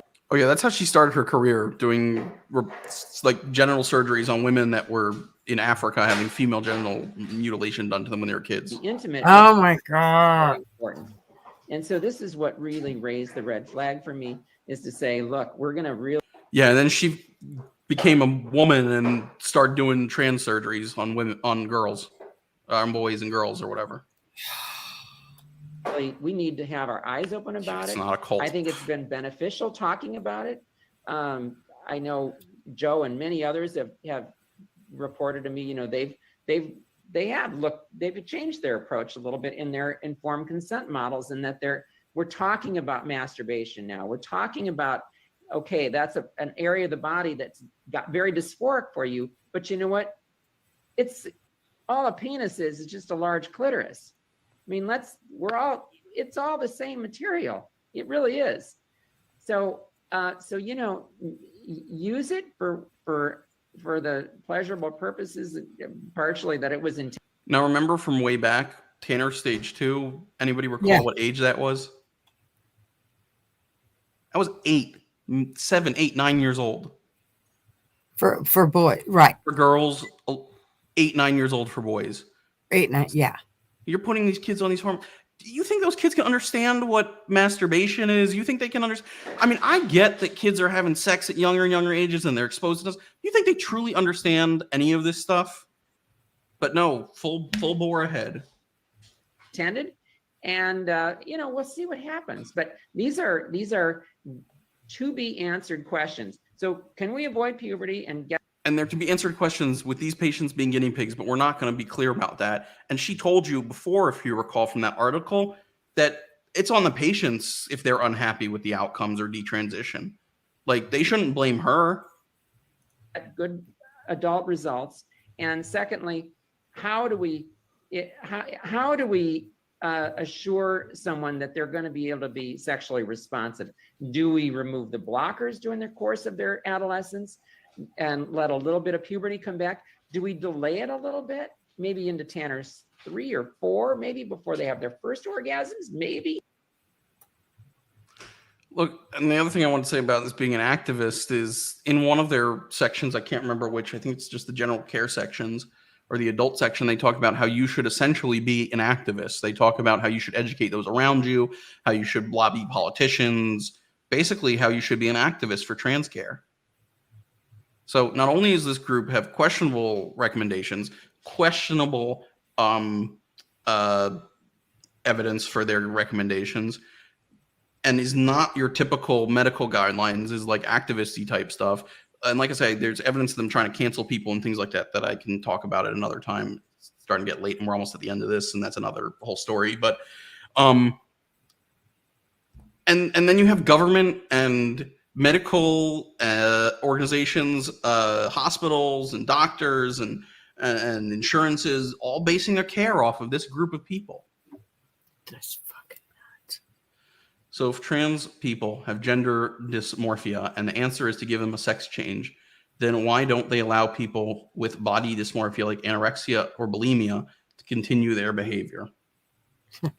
Yeah, good point. Look, I've had people bring up, and they call this, a ridiculous straw man kind of argument, but what about trans ableism? I believe I'm blind. I believe I'm an amputee. I believe I'm a quadriplegic, whateve it is. Right. Why is what Rachel Dolezal, that lady that, pretended to be black and was part of the NAACP a few years ago? Yeah. Why is what she did wrong, but what these people are doing fine? Yeah. Like, why is it? Too many questions. I know. Rachel Levine sending an email to this doctor we're going to see in one of these clips. I might have moved the clip around. I forget who she is, but it's not that important. She's a WPATH person. But Rachel Levine sends her an email and says to these women, good afternoon. I know that we discussed a US path. That's the US part of the WPATH. The possibility of gender confirmation surgery for young people under 18 years of age. This can include top surgery for trans young men and top and bottom surgery for trans young women. Is there any literature to support this protocol? Please let me know if you have any references. And then they respond, hi, Rachel, I'm not aware of any existing literature, but it's certainly happening. I think we've had more than 10 patients who have had chest surgeries under 18 as young as 15 and one bottom surgery 17. Yeah, I mean, like I say, the government's interested in it. We know this is going on. It's not, I mean, again, numbers are not super large. I'm not trying to be a, panic person, but I just question, like I've shown, is this the right way to handle this? This is a WPATH person, I think, being questioned at a committee or something. As it's called. What age does that generally happen? And also, what about bottom surgery? What ages are we looking at? And then in terms of surgeries, Oh, this is the doctor that was in those emails. Sorry. as I mentioned, top surgery is the only surgery at this point that the major medical professional organizations are recommending that there be no lower age limit for that surgery. And so in general, though, most youth who are having top surgery are over the age of 16. And I provided 2 references in my testimony to published studies which were about the benefits of top surgery. Surgery, as it's called. What age? What would be the youngest that you would have referred a patient for either of those surgeries?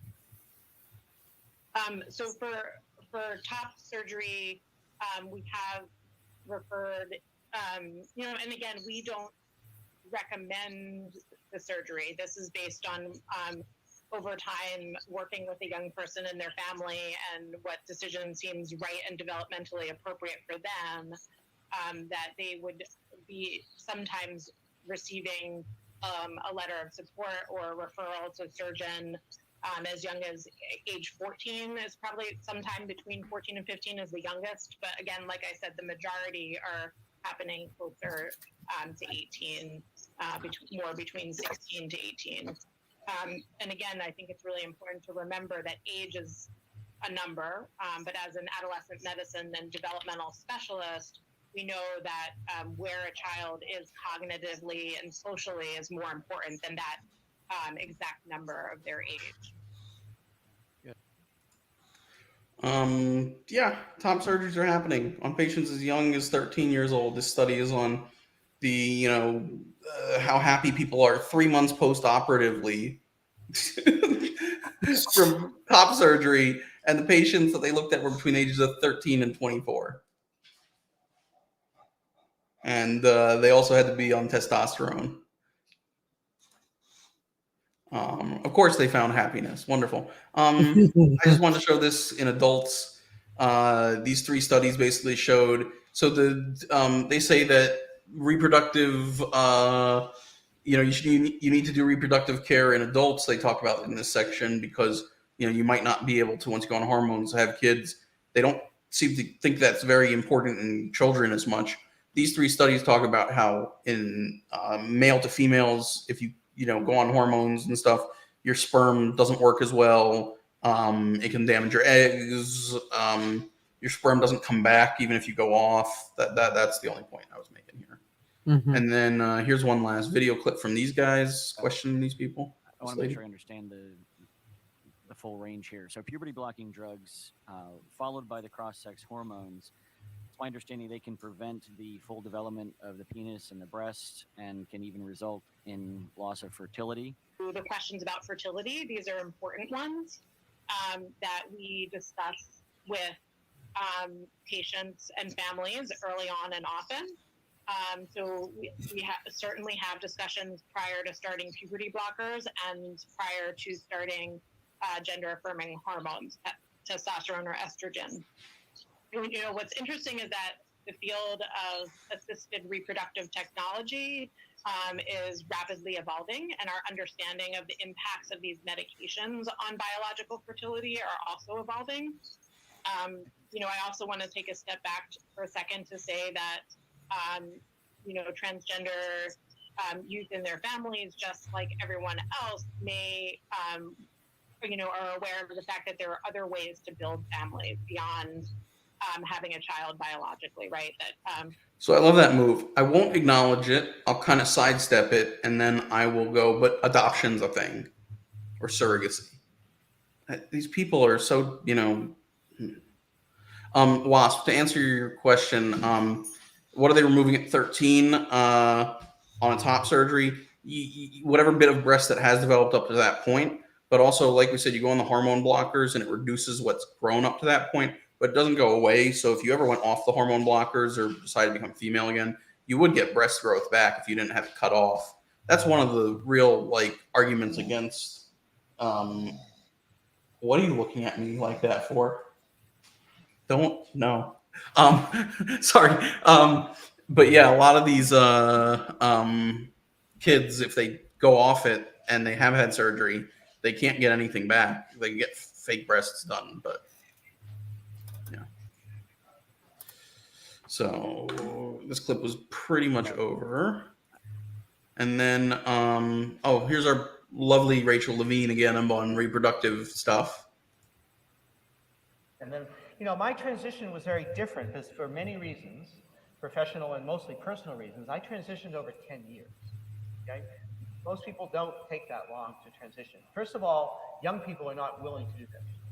And, I don't know if I was 15 now, I don't know if I would have taken so long, but again, when I was 15, what were you going to say and who would you tell and how would you possibly express that? But so the language started about, and that was now 20 years ago. When I kind of started this journey, and it was starting to become more in culture and the internet and support groups, etc. So I took a long time. I don't regret any of that, but I have no regrets because if I transitioned when I was young and I wouldn't have my children, I can't imagine a life without my children. And so every experience led me to here. So, her life wouldn't be the same without her children, but she's willing to, be part of taking that potentially away from a bunch of young people. And then, my transition was very. Whatever. This is more than talking about it being reversible. I'll probably end up taking this slide out, I think.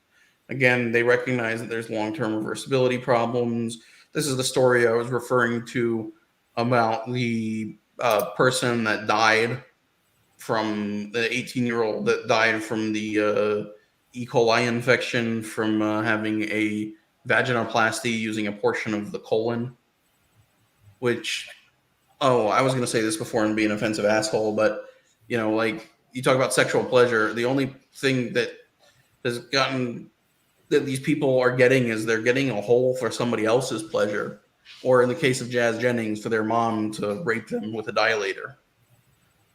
I thought about including those clips. I decided not to. I'm an asshole now.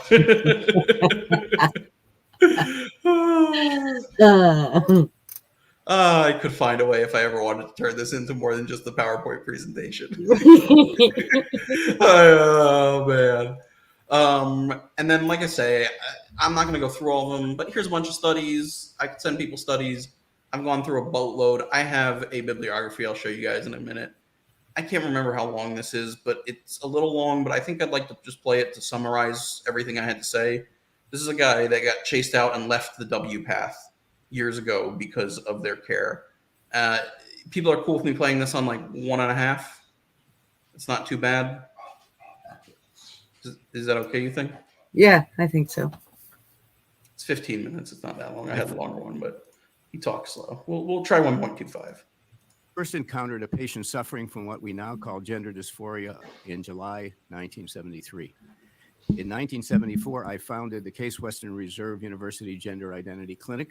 I was an early member of the Harry Benjamin International Gender Dysphoria Association. Oh, so that's what the W path used to be called. They changed their name. I forget when exactly. Which today is known as WPATH. I served as the chairman of the Standards of Care Committee for WPATH. Contrary to hopes that medicine and society can fulfill the aspiration of the trans individual to become a complete man or a complete woman, this is not biologically attainable. Indeed, the aspiration to become a complete man or woman is not even attainable in the trans person's private subjective self. First perspective, some speak of gender dysphoria as though it were a curable physical mental illness that causes endless suffering. It should be noted, however, that gender dysphoria is not a medical disease, it's a psychiatric illness. There is no physical or biologic or specific abnormality of the sex organs or the brain at this point in our knowledge among these individuals. And since doctors gave up performing lobotomies to treat psychiatric disorders many decades ago, gender dysphoria is the only psychiatric diagnosis which doctors are attempting to treat by surgery. The second way of looking at gender dysphoria is in developmental terms. We could call that a developmental model. In a young child, we would view attraction to a transgender identity as likely as an adaptation to a psychological problem that was first manifested as a failure to establish a comfortable, conventional sense of self in early childhood. In an adolescent, clinicians would look for fear or a sense of failure associated with the roles that the individual associates with his or her biologic sex. In other words, we're very thoughtful about the things that a child may misunderstand, may not have lived long enough to grasp yet. Many young children, trans-identified boys, think that males can only exist in this range of behavior, whereas when they're older, they will understand you can be a man in any one of these ways. And similarly for girls. This is a child's thinking, not a grown-up's. Some strident advocates oppose the developmental view, asserting that trans identity is biologically caused and it's unchangeable. But this is not supported by science. Recent sudden changes in the numbers and makeup of those experiencing gender dysphoria strongly suggest a cultural or a sociologic rather than a biologic cause, because the genetic makeup of our species does not change over a 20-year period. A recent study has documented a clustering of new presentations of in specific schools among specific friends group.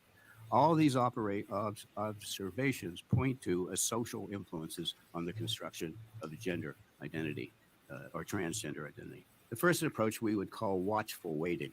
We have a 6-year-old, an 8-year-old who is cross-gender identified and gender nonconforming. This model is particularly relevant to those before puberty. The scientific basis of this approach is the fact documented by 11 of 11 prospective follow-up studies performed by different research groups at different times in different countries. 11 of 11 studies have demonstrated that the large majority of young children who present with gender dysphoria, if left untreated, uninvolved with, will evolve to a gender identity consonant with their biologic sex by the end of adolescence. There have been 11 studies of children following young children for 10 years, up to 10 years into adolescence. All 11 of those studies have found that the majority of the children outgrow it. The majority. The highest one is like close to 90%, but there's some have been in the 60% range, you see. Still very high. So that's very important for us to understand, because it feels to me like there may be an ethical question here about intervening when children would desist. It seems to me that why aren't we talking about the ethics of that? I, myself, and other clinicians have witnessed reinvestment in patients' biologic sex in some individual patients who are undergoing psychotherapy. I have published a paper recently on one patient who sought my therapeutic assistance to reclaim his male gender identity 30 years after living as a woman, and who is in fact today living as a man. I have seen children desist even before puberty in response to thoughtful interactions and just a few meetings with a therapist. In my opinion, in the case of children, prompt and thorough affirmation of a claimed transgender identity disregards the principles of child development and family dynamics and is not supported by science. Many trans care facilities are staffed by mental health professionals who have very limited experience with recognizing and treating psychiatric problems that often accompany gender dysphoria. As a result of the downgrading of the role of psychiatric assessment and treatment of patients, new gender-affirming clinics have arisen in many urban settings and recommend transition with remarkable, indeed distressingly remarkable speed, sometimes after a single 1-hour session. In my opinion, this cannot be reconciled with responsible mental health care. These clinics are often called gender-affirming clinics. The name of the clinic tells you that there is not a careful psychiatric extended evaluation of this stuff. What is happening in the United States is affirmation, affirmation, affirmation, and no consequence, no thought given to the long-term consequences based upon 50 years of cross-gender, cross-sectional studies showing that this is a marginalized, vulnerable, psychiatric and drug-impaired groups of people. You have a phenomenon where a high number of people, a high percentage of people have significant ongoing psychiatric needs. It seems to me that all of us should have some pause about what we do. And I don't think that the concept of we have a 6-year-old who's non-gender conforming and that we ought to affirm that child and lead that child to believe that she can be a boy or she can be a girl. I don't think that's helping with what psychiatrists call the reality testing of the child. A comparison of recent and older studies suggests that when affirming methodology is used with children, a substantial proportion of those children who would otherwise have desisted if left alone persist in their gender identity. In other words, gender affirming of children leads to a very high incidence of trans identity at puberty and the failure to desist. Whereas if you leave the children alone, many of them will desist. If you treat them young and intervene and support, they're going to have a transgender identity in adolescence. So we have to ask ourselves the question, what does that mean for the long run for the child? The increasingly widespread use of social transition for children is locking a large number of children into a trans identity and life who would otherwise become comfortable with their gender of their biologic sex before reaching adulthood. We should all seriously consider that the drive to block puberty derives from the experience of trans-identified adults who recall personal discomfort about their subjective gender discomfort in childhood and adolescence. It does not consider all those children and teenagers who outgrew their discomfort. In other words, the idea of giving puberty blockers is based upon adults who are not doing well, recalling that they were uncomfortable with their body. And so that suffering, let's say among 40-year-olds, have led some researchers to think we could prevent the suffering if we only block their puberty. But that does not consider those people who outgrew it and are not talking at age 40 about their discomfort. Certain advocates and advocacy organizations make statements that would give the impression that science has already established that prompt affirmation is the best for all patients, including children, who present the indicators of trans identity. This belief is not based on good science. It ignores both what is known and what is unknown about health outcomes for transgender people. Advocates of immediate and unquestioning affirmation of social transition sometimes assert that any other course will result in a high risk of suicide in affected children and youngsters, teenagers, leaving aside young children who very rarely commit suicide for any reason.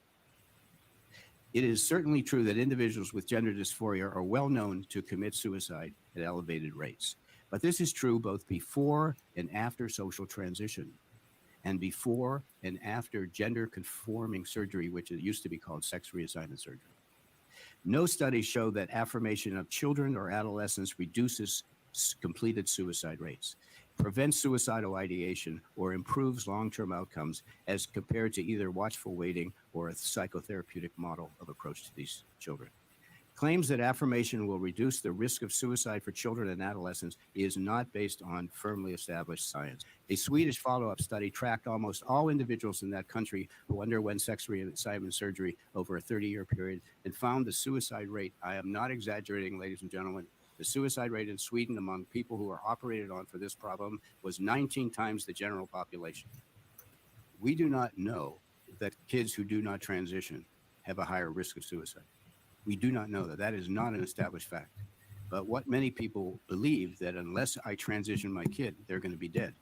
And what happens oftentimes is the trusted mental health, the trusted pediatrician or the mental health counselor or the psychiatric evaluator or the nurse dealing with them has said to their parents. That's a manipulative, coercive, terrifying thing, you see. Now, we in the medical profession want our patients to trust us, that we know the science of things.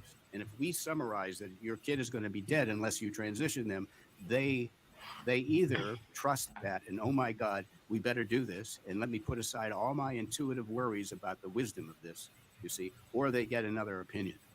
There are no studies that show the affirmation of a trans identity in prepubescent children leads to more positive outcomes, say by age 25 or 30, than does watchful waiting or ordinary psychotherapeutic approaches. On the other hand, what is known is that there are numerous known, likely, and possible long-term downside risks associated with living life as a transgender individual. Let me detail several classes of predictable, likely, or possible harms to patients associated with transitioning to live as a transgender individual. The first one I want to mention is sterilization. Obviously, sex reassignment surgeries that remove penis, testes, ovaries, vagina, and uterus are inevitably sterilizing. But medical professions also believe that we should assume that cross-sex hormones, which are increasingly administered to older minors, may also be permanently sterilizing. Does any 11-year-old, even one who has parental consent, have the capacity to consider the implications of personal sterility that may show up in his or her life 20 years later? Second, the loss of sexual response. Puberty blocking prevent maturation of the sex organs and the sexual physiologic responses. Some and perhaps many transgender individuals who transitioned as children and thus do not go through puberty consistent with their sex face significantly diminished sexual response as they enter into young adult life and are unable to ever experience orgasm. Children, of course, cannot imagine what this will mean for their future lives and psyches. In terms of mental health, however, in my opinion, individuals in whom puberty is delayed multiple years are likely to suffer negative psychosocial and self-confident effects as they stand on the sidelines while their peers undergo pubertal changes and get involved in social interactions that cause them anxiety but help them to learn how to manage their sexual feelings and to conduct interpersonal relationships. Thus, if you block a kid's puberty and for 3-4 years, he remains looking like a child and feeling like a child while his peers are into a whole different phase. I've worked with multiple individuals who have abandoned trans female identity after inhabiting that identity for years who express regret.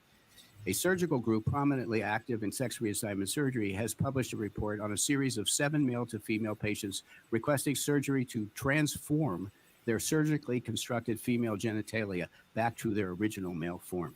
They cannot surgically be returned to their previous normal genitalia. The trans person of either sex who requests having their body returned to the original sex appearance should worry all professionals. So I think hopefully I have shown what he talks about and not just told you to listen to me. Right. Or him, and done an effective job of that. There's plenty of other links I have for people if they want to check it out. Now is not the time for this for me, but I'd be happy to watch this with everybody together. I've never watched it before other than the beginning of the first episode. But this is a Project Veritas thing on transgendered stuff, which is where that clip I showed before was from. There's an interesting Swedish documentary that I'm in the middle of watching. It's like a 5-part series that is about their like trans regret detransitioners and whatnot. But yeah, so where do we go from here? Like I was saying, doesn't need to all be, terrible and the end of the world. Like, I think these are real people with real problems that we really should be addressing, just not the way that the WPATH, from an activist standpoint, wants us to. So here's a couple of places that are doing this from a better standpoint, not just from my opinion, but generally I think so. SEGM, or the Society for Evidence-Based Gender Medicine, is coming from a position that they have no problem with transitioning people. They have trans people involved. But they want to be honest about the data, and the data does not show doing this to kids is the right thing to do. And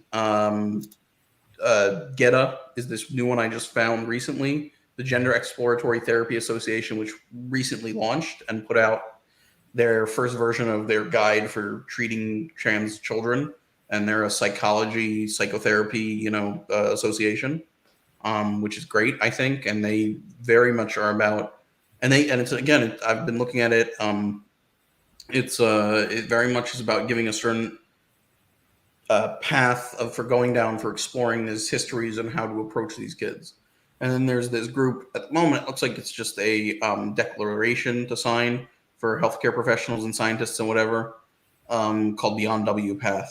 I'm not sure of what they're trying to accomplish other than say WPATH sucks and we're trying to get people to stop using it, discredit it.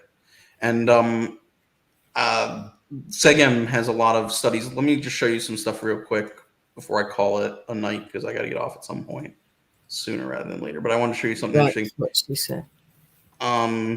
This is my bibliography. I have tons of links for things if people are interested. I'm not just trying to pull the stuff out of my ass. I have to thank Tam specifically and a few other people, but putting videos in this would not have existed if not for them. When this started, this was a dry as all hell. Like, I've only given medical stuff before, so it was a dry as all hell, like I say, medical notes and things like this. So, yeah, that and let me see here.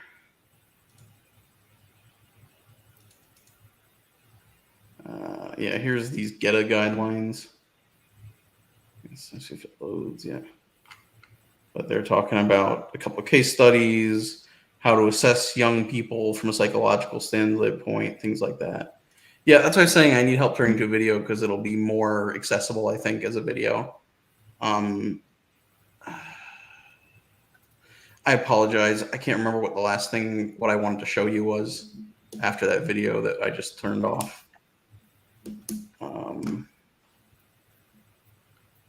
Apologize. Oh, here's Cigna paperwork that talks about following WPATH and coverage for different procedures, feminization, masculinization procedures,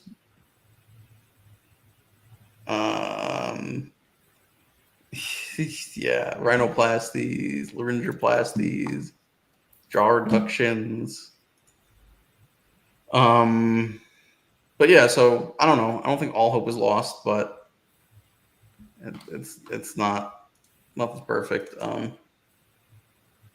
Well, I think we all learned a lot tonight, definitely. Like more than we realized that, that we were going to learn. Yeah, sorry. That's why I was saying it's a lot of shit. Mm-hmm. Damn it. I don't remember what I was going to show you guys. I'm just tired and I blanked.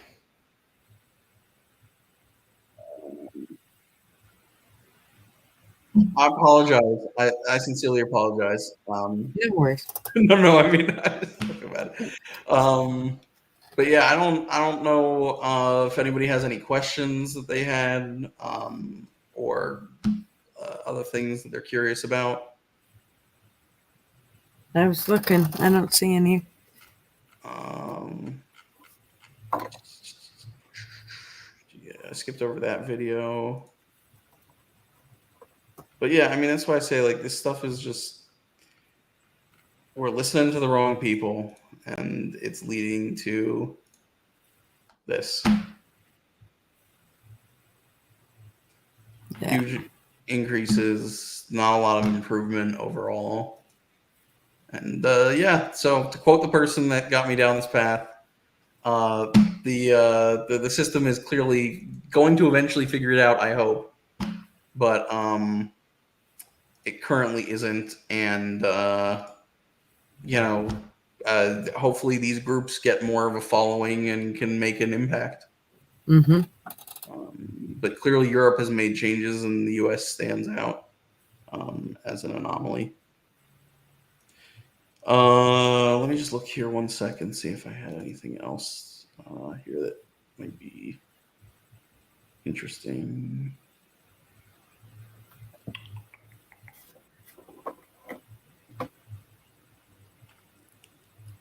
I'll leave it up, you guys. I won't take it down. They're like, we want to see it again. So. Yeah. Yeah, I don't think I have anything else that I can think of right now off the top of my head, but I have a bunch of other stuff. Look here a second in my private Discord where I've been saving stuff. Here, we can go here real quick. So this is the Swedish documentary I was talking about with some detransitioners. Let me go to a specific time code. It's long. Where did I say something that I'm interested in pointing out? 2647. Is there a way to type in exactly where you want to go to? I don't know if there is. I don't know it. It's okay. I think I've been on for 4 hours and 8 minutes, so, but I don't think you came on until almost an hour into it. Okay. Here.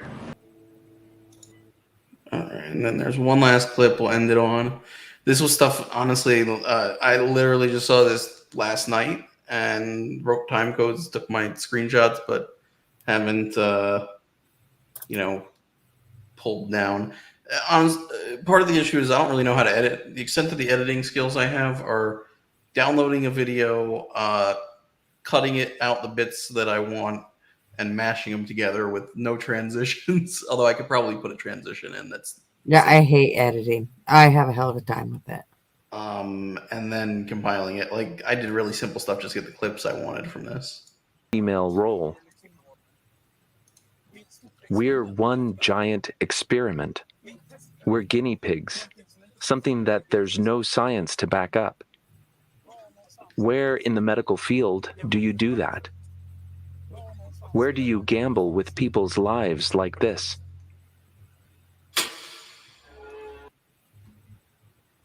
And that we have it.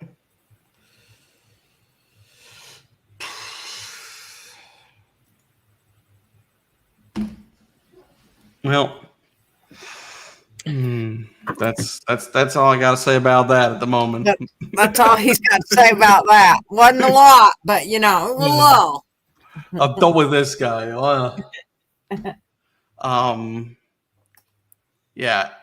Just to show you, this is an account I just started for holding the stuff for this, so I can access it at work. Because I can access Google Drive, but not Gmail. Freaking ridiculous.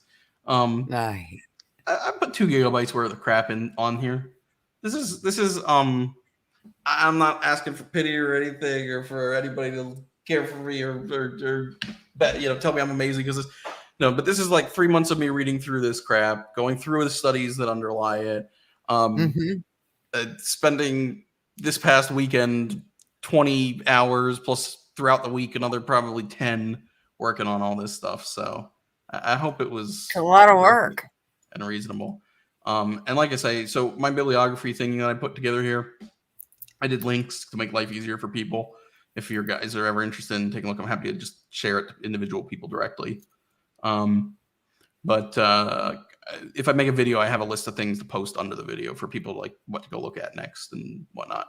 But the only thing I will say is, like, these are additional articles I looked at. In the WPATH, they cite tons of articles. I looked at so many of the things they cite, and the things that they cite. I didn't list all those here because I didn't save those links because I was going through all of it. So I'm not going through. If somebody cared that much, they can do the same work. Fuck you. But yeah, and if people want copies of like guidelines or articles that I do have, even the like news articles, these are all news articles that I've downloaded. I'm happy to share them.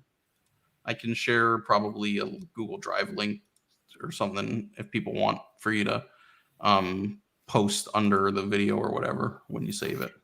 Do you put stuff on YouTube? No, I've never made videos before. I've never put videos on YouTube. A friend and I have like joked around about the idea of here, I'm gonna stop my cam or stop my screen share. Have joked around about starting a podcast because he likes to trigger me about like what's in the news and then get me raging for like an hour. But or not raging, but just like, talking like I talked about this passionately. And so yeah, but he's too much of a pussy to actually do it.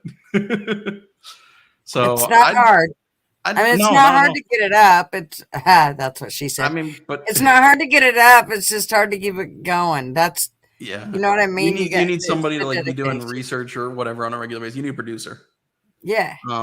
Yeah. I mean, look, I wouldn't have a problem with doing like a weekly podcast on talking about news or whatever. Like I read the news, I'm on top of it regularly, but I don't have the time in my daily life to spend putting together being a producer for a show. Right. You know what I mean? Like I say, this took up a lot of my time, and I'm the kind of person that I tend to get passionate about specific ideas or interests, and then I will pour a lot of time into knowing as much as I can about it. So I have a few other things that I've looked into like this that I could turn into, a video or whatnot. But again, I need somebody to help me with editing because I don't know how to do that. So I have numerous YouTube channels. I've just only put up like a bunch of random clips of gaming for friends to see that I recorded parts of us playing, but not of me doing things. Not maybe like saying things. Yeah. Well, that's kind of that's where I use the editing tool at is from YouTube. And it's a piece of shit, but that's what I use. And it's very frustrating. I mean, oh my God, by the time I get done editing one, I just want to junk it because I'm so frustrated with it, but it just, it doesn't roll smoothly for me. I don't know. I mean, I know like we have our buddy Rick that from Good Luck America, and he edits all of his videos and shit, no problem. But I mean, he does say it takes time, but I don't know. I seem to have a hell of a time with it. Yeah, I mean, I didn't show you the video that here. I can show you real quick my horrible cut video. This audio. I don't think I uploaded it. Oh, actually, I did upload it. Let's go to YouTube.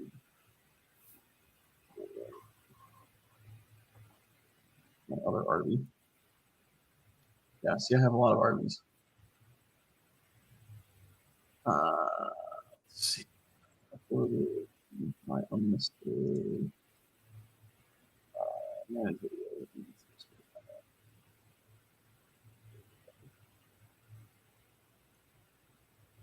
Chair now recognizes Dr. McNamara. So have any of you, this was the Dan Crenshaw clip I was talking about. I don't know if any of you have seen it.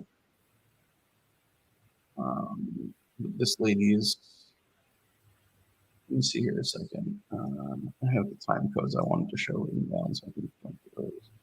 You don't have to see my horrible editing.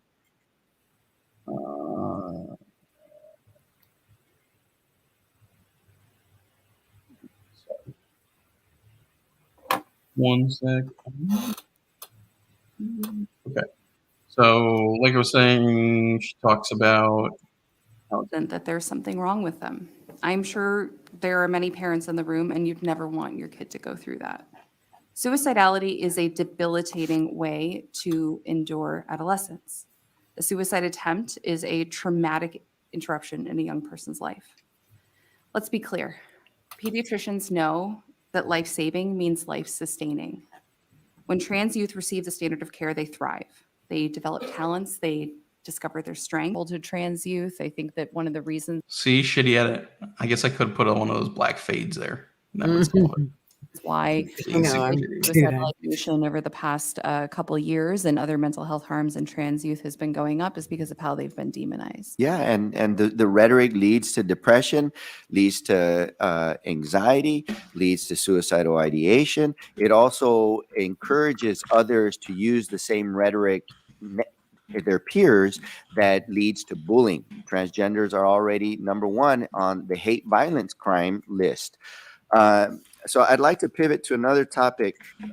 It's critical that providers must consult with parents and legal guardians about care that's provided to children. Shitty editing. Could you explain to this committee and to my colleagues the importance of informed consent when providing all kinds of medical care to our youth? Absolutely. Thank you for your question, Congresswoman. And thank you for your comments. It makes my patients feel safer. So parents play a central role in all medical decision-making for minors in the vast majority of cases. And regarding medical treatments for gender dysphoria, it's no exception. Parents know their kids best. They know what they need. We as pediatricians. Okay, so hang on a second. Parents know what their kids need, but in half these states, we're going against what the parents say because the parents don't know, the teachers know, and the government knows, and the doctor. The parents only count in these equations if they agree with you. How is this honest? Rely on their knowledge of their young person in order to help support them best. In the case of medical treatments for gender dysphoria, the standard of care and the way that care is practiced in this country is with a multidisciplinary team with an iterative over several visits, several months, mental health assessment. Who wants to guess real quick what that's a quote from? Any guessers?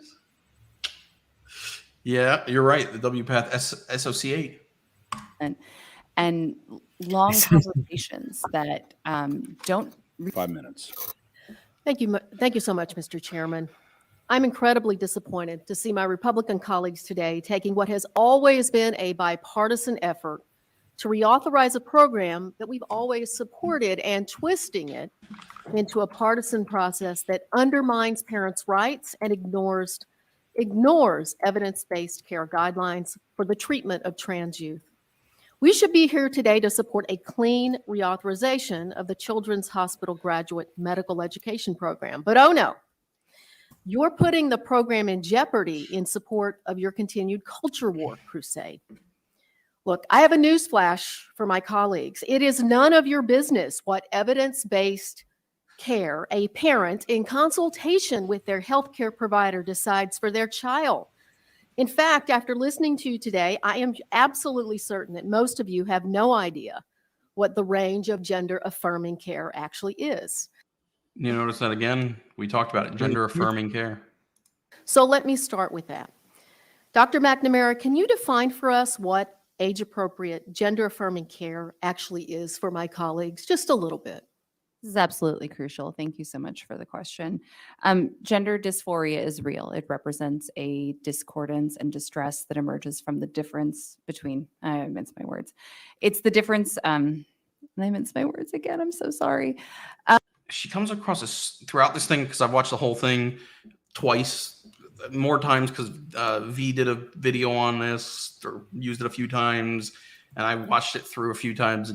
She comes across as so smug, condescending, and immature throughout this all at the same time. I'm sorry, I just had to. Commentary time. Distress that emerges from the difference We're in the between after sex party. assigned at birth and gender There identity. you go.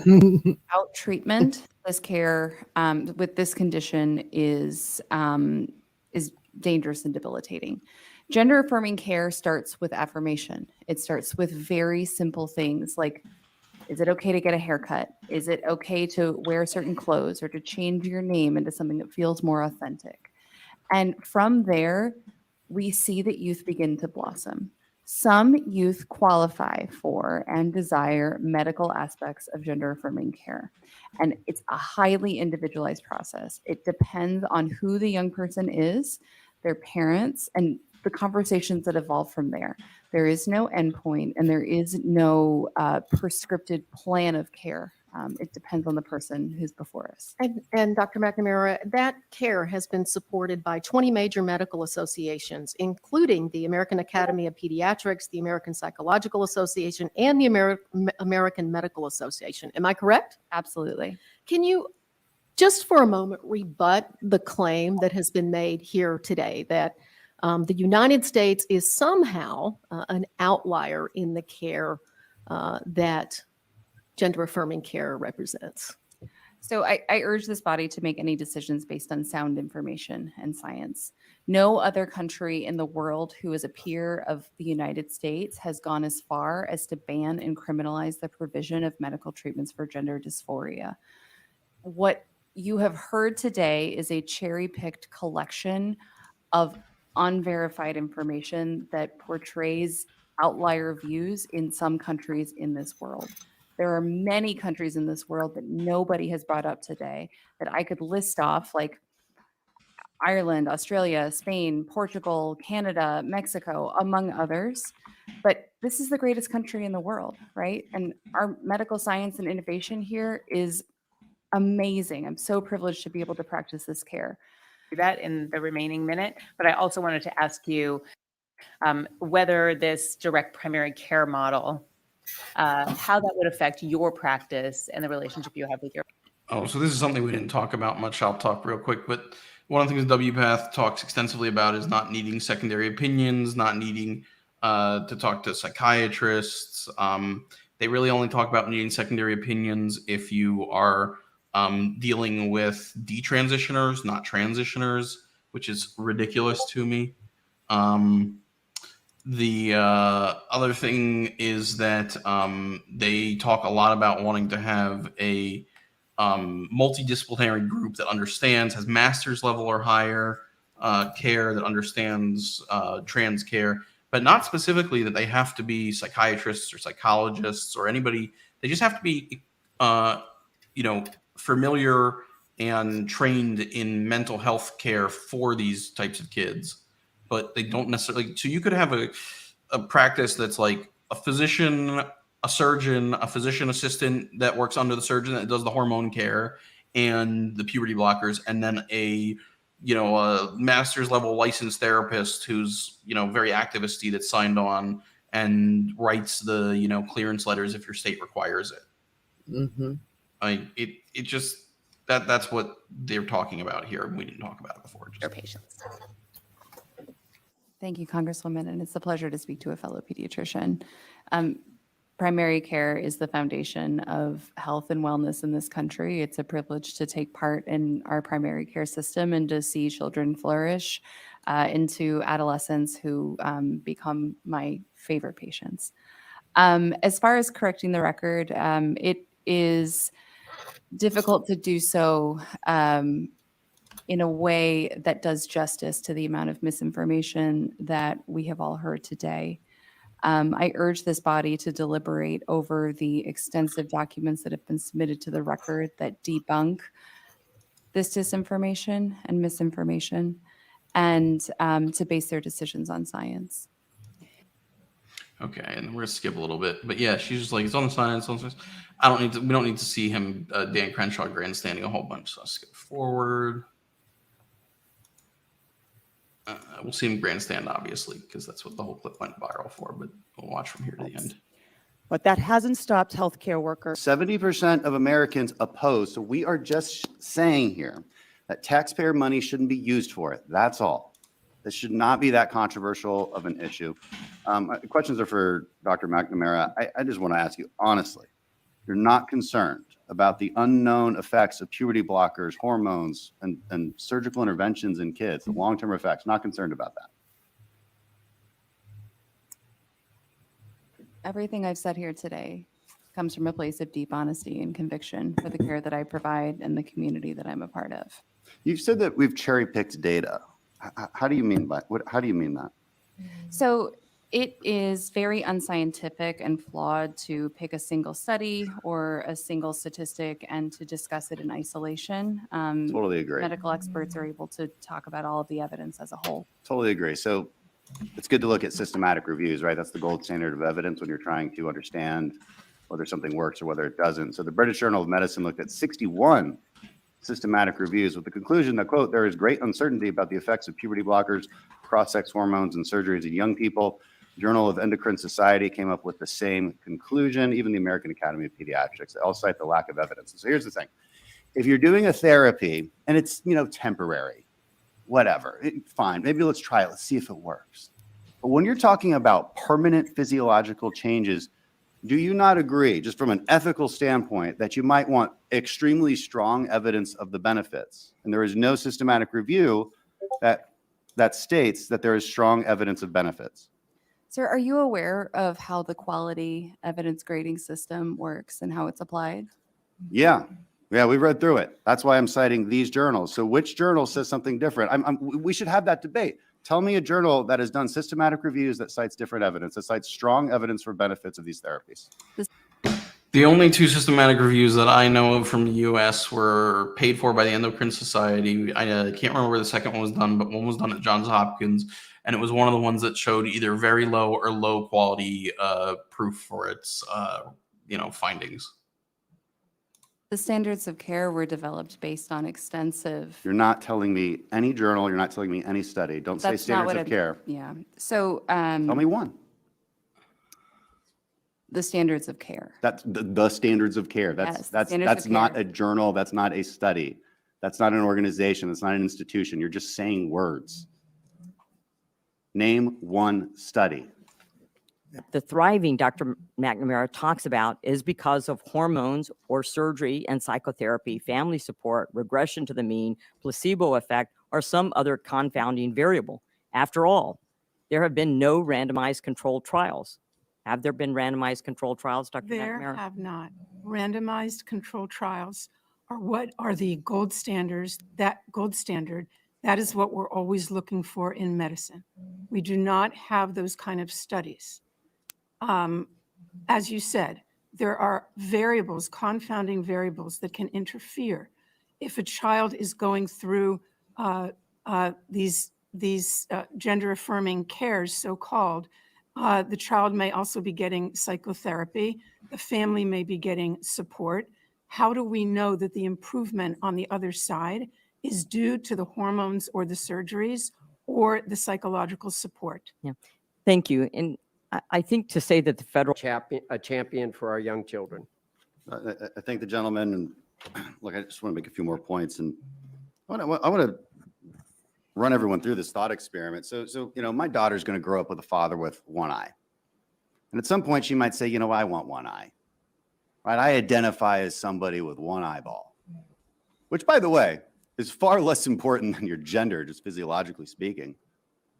And so if I take her to the doctor and I say, can you just enucleate that eye for us because she identifies as a one eye, she wants to be just like her dad.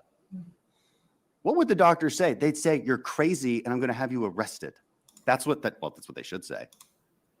And this is for a physiological intervention that is far less important than your actual gender and your reproductive organs.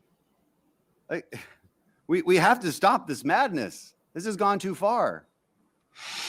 I asked before about what evidence is there that there's benefit for these so-called standards of care. I mean, anyone can say that they have a standard of care, but it has to be based on some kind of evidence and research. And when you've done systematic reviews, which is the gold standard for how you come to a conclusion within the scientific community, systematic reviews of 61 other systematic reviews, and you find little to no evidence that there's benefits for this, maybe you just press pause. Because if we're doing permanent physiological interventions to children that have permanently disfiguring them for some hope of a benefit that is not conclusive, then maybe we should press pause. Because that's all we're saying. Press pause. And actually, that is even less than that. All we're saying is let's not put taxpayer money toward it. Right? This is no different than how this Congress deals with the Hyde Amendment. This is a controversial issue. Abortion is a controversial issue. And so we say, look, we disagree on this, so let's make sure we don't put taxpayer funding toward it. That's all this bill is. Let's not put taxpayer funding towards something that is so obviously unproven and contentious. Actually, I don't even think it's really not that contentious. 70% of Americans oppose it. So it's actually the American people are pretty much on the side of not doing this, or at least pressing the pause button. Dr. Grossman, you're a child psychiatrist. Can you expand upon the profound lack of clinical reviews and the long-term impacts of these treatments, puberty blockers, hormones, and surgeries? Well, yes, as I said, we don't have the kind of studies that we would like. And I think it's very important for people to understand that when we talk about standards of care and we talk about guidelines and all the various associations that have come out for gender affirming care and about politics and partisanshipness, those organizations themselves are rife with politics. They are permeated with politics. Can you expand on that? Tell us how those activists have pressured dissenting voices in this Well, yes, field. I just interviewed a number of doctors for my book, pediatricians, endocrinologists, who reported back to me on the fact that when they tried to speak up and have panel discussions or presentations that challenged gender affirming care at the American Academy of Pediatrics or at the Endocrine Society, they're simply not given that opportunity. Even people, who have writing articles, the articles are turned down by a lot of journals. People have to understand that politics medicine, unfortunately, is permeated with politics at this point. Now, ideally, we wouldn't be stepping in. Who wants the government stepping in between doctors and parents and children? Of course, we ideally don't want that. But when there's something that is so wrong that's going on, then I think we have to. Thank you. And I yield back to Mr. Pence. Yeah, Mr. Pence yields. I want to thank you, first of all, for your voice. And I wondered if you could just enumerate some of the other falsehoods that we are hearing and that I have experienced now in my family's lifetime. Thank you. So first of all, regarding standards of care, that is not just a casual term. The standards of care that outline how gender affirming care should proceed for people of all ages, including adolescents, have been published in reputable journals. The Journal of the Endocrine Society has published their extensively vetted guidelines, which they have issued several times after re-examining the evidence. The World Professional Association for Transgender Health issued the 8th edition of the Standards of Care, which is based on peer review of hundreds of global experts. Oh shit! She finally said it. Who basically performed systematic reviews in partnership with Johns Hopkins. The AAP has also issued statements that issue kind of practice guidelines that are taken very seriously in our community. Now, I want to address the low quality evidence argument that comes up a lot, and it's critical that we all understand here today that that is a technical term and that when it's used for public consumption, it can be quite confusing. There are ways. Because you didn't pray to Fauci enough, so you don't understand the science. The science. To grade evidence using a very specific. I think she is the rubric science. Where the number of study participants, the length of follow-up, et cetera, is assessed. In medicine, we recognize that all clinical care is different, all clinical research is different, and the practicalities of conducting studies are different. Low quality evidence means that there is a basis of evidence, and it often informs strong recommendations for care. Thank you for that. And I also want to see if you could actually help us understand the kind of work that is done with families. You would think that these children are snatched away and taken someplace and done, but isn't there a whole process that patients and their families go through? And if you could tell us about that. Yes, ma'am. Well, oftentimes the care begins with long conversations that take place over months and months, where families hear about all of their options. Parents hear about the risks and the benefits. They hear about various options. They ask lots of questions, and the young person gets mental health And, support. and finally, let me just say, if you could speak to the importance of having both behavioral health care and also the medical needs of these kids, how both are so important. It's implied that it's only, the Gender dysphoria is real and it needs to be diagnosed by a specialist. That is the standard of care in this country. Medical care does not proceed unless a mental health specialist has diagnosed this condition. Thank you. Thank you. I yield back. Gentlelady's time has expired. Yeah. So here's my YouTube channel with 2 hidden videos that I can't really upload because one is a full version of the Project Veritas video I cut so that if people wanted to watch it on stream, it was just easy enough to watch it in one go, but I wouldn't actually post it. Mhm. And then this clip video that was too long to insert into the thing because it's like a couple gigs. So Mhm. Well, I'm so glad you came on. yeah, It was thanks for extremely having me. informative. I hope, like I say, that this was, helpful, that it wasn't too dry, that, and if anybody has questions, they're welcome to send them my way in Discord. Like I say, I have a whole nother portion of this that I'd like to explore also. And, if anybody has suggestions on things or finds clips or stories that they think I should add to this as I, continue to,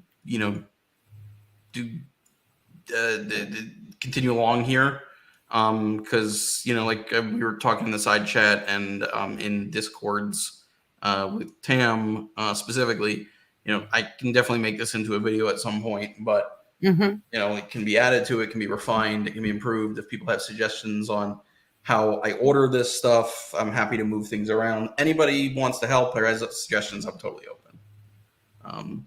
I just feel it's important to get this information out, and people should understand that there's a big difference between saying, look, I'm against transgendered care for children and I'm a transphobe, and it's okay to have hesitancy because there's questions about if this is the best course of action.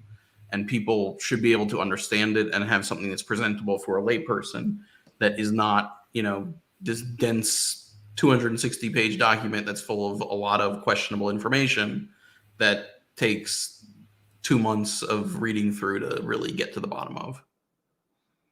So, like I say, I'm gonna get off and y'all have a good night. But if anybody has anything they want to add, let me know. Interested, just hit me up. Thank you so much for coming on, Arby. We really appreciate it, and I'm sure we'll get to. I'm sure next week they're going to be asking questions too, even if they don't ask it on Discord. So, All right, y'all have a good night. I'm gonna hop off here. All right, thanks so much. All righty, everybody. That's probably the most informative live we've ever done. I'm pretty certain. Which was super cool. So I was not expecting it to be so in depth. So I'm glad it was, because there's lots of shit I absolutely have no idea about, and it seems like Arby's got it down. And if he doesn't know the answer, he'll definitely go look for it, which is awesome. So having somebody around that knows all that kind of stuff is pretty cool. So thanks so much. And thank you all for coming, or at least coming here and smiling a lot. And thank you, Tam. I think I seen you last week comment too. But thank you so much for coming, or smiling a lot. And thank you all for being here and hanging. And we will see you Saturday on Rick's, or see you next Tuesday right here, same time, same place, same mug. Well, unless I cover it up. Anyways, thanks so much, guys. And I think we will actually go out with a song, because that's how we be rolling. We'll see what we can find. If it doesn't take too long. Oh, I know what we'll do.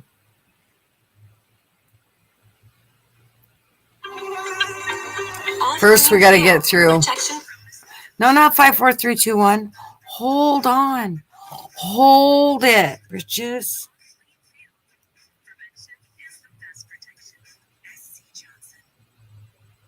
We learned a hard lesson in a small Texas town. All right, everybody. I'm turning off my cam. Good night. The last words I spoke before they took me in. I may discount bungee jump, but I'll never smoke weed with Willie again. I'll never smoke weed with Willie again. My party's all over before it began. You can pour me some old whiskey river, my friend, but I'll never smoke weed with Willie again. Let's go down to Texas, y'all.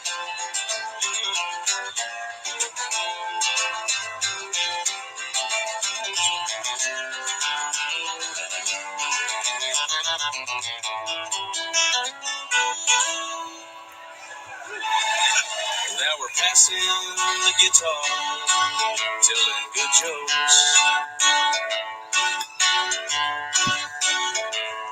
I could tell one was coming, 'cause I'm smelling smoke.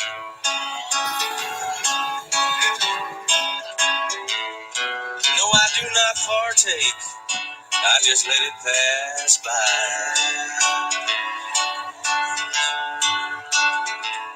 With a grin on my face and a great contact high. I'll never smoke weed with Willie again. My party's all over before it began. You can pour me some old whiskey river, my friend, but I'll never smoke weed with Willie again.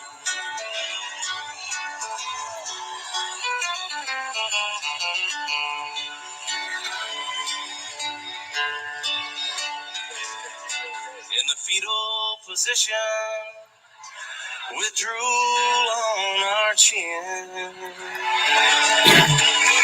we broke down and smoked weed with Willie again.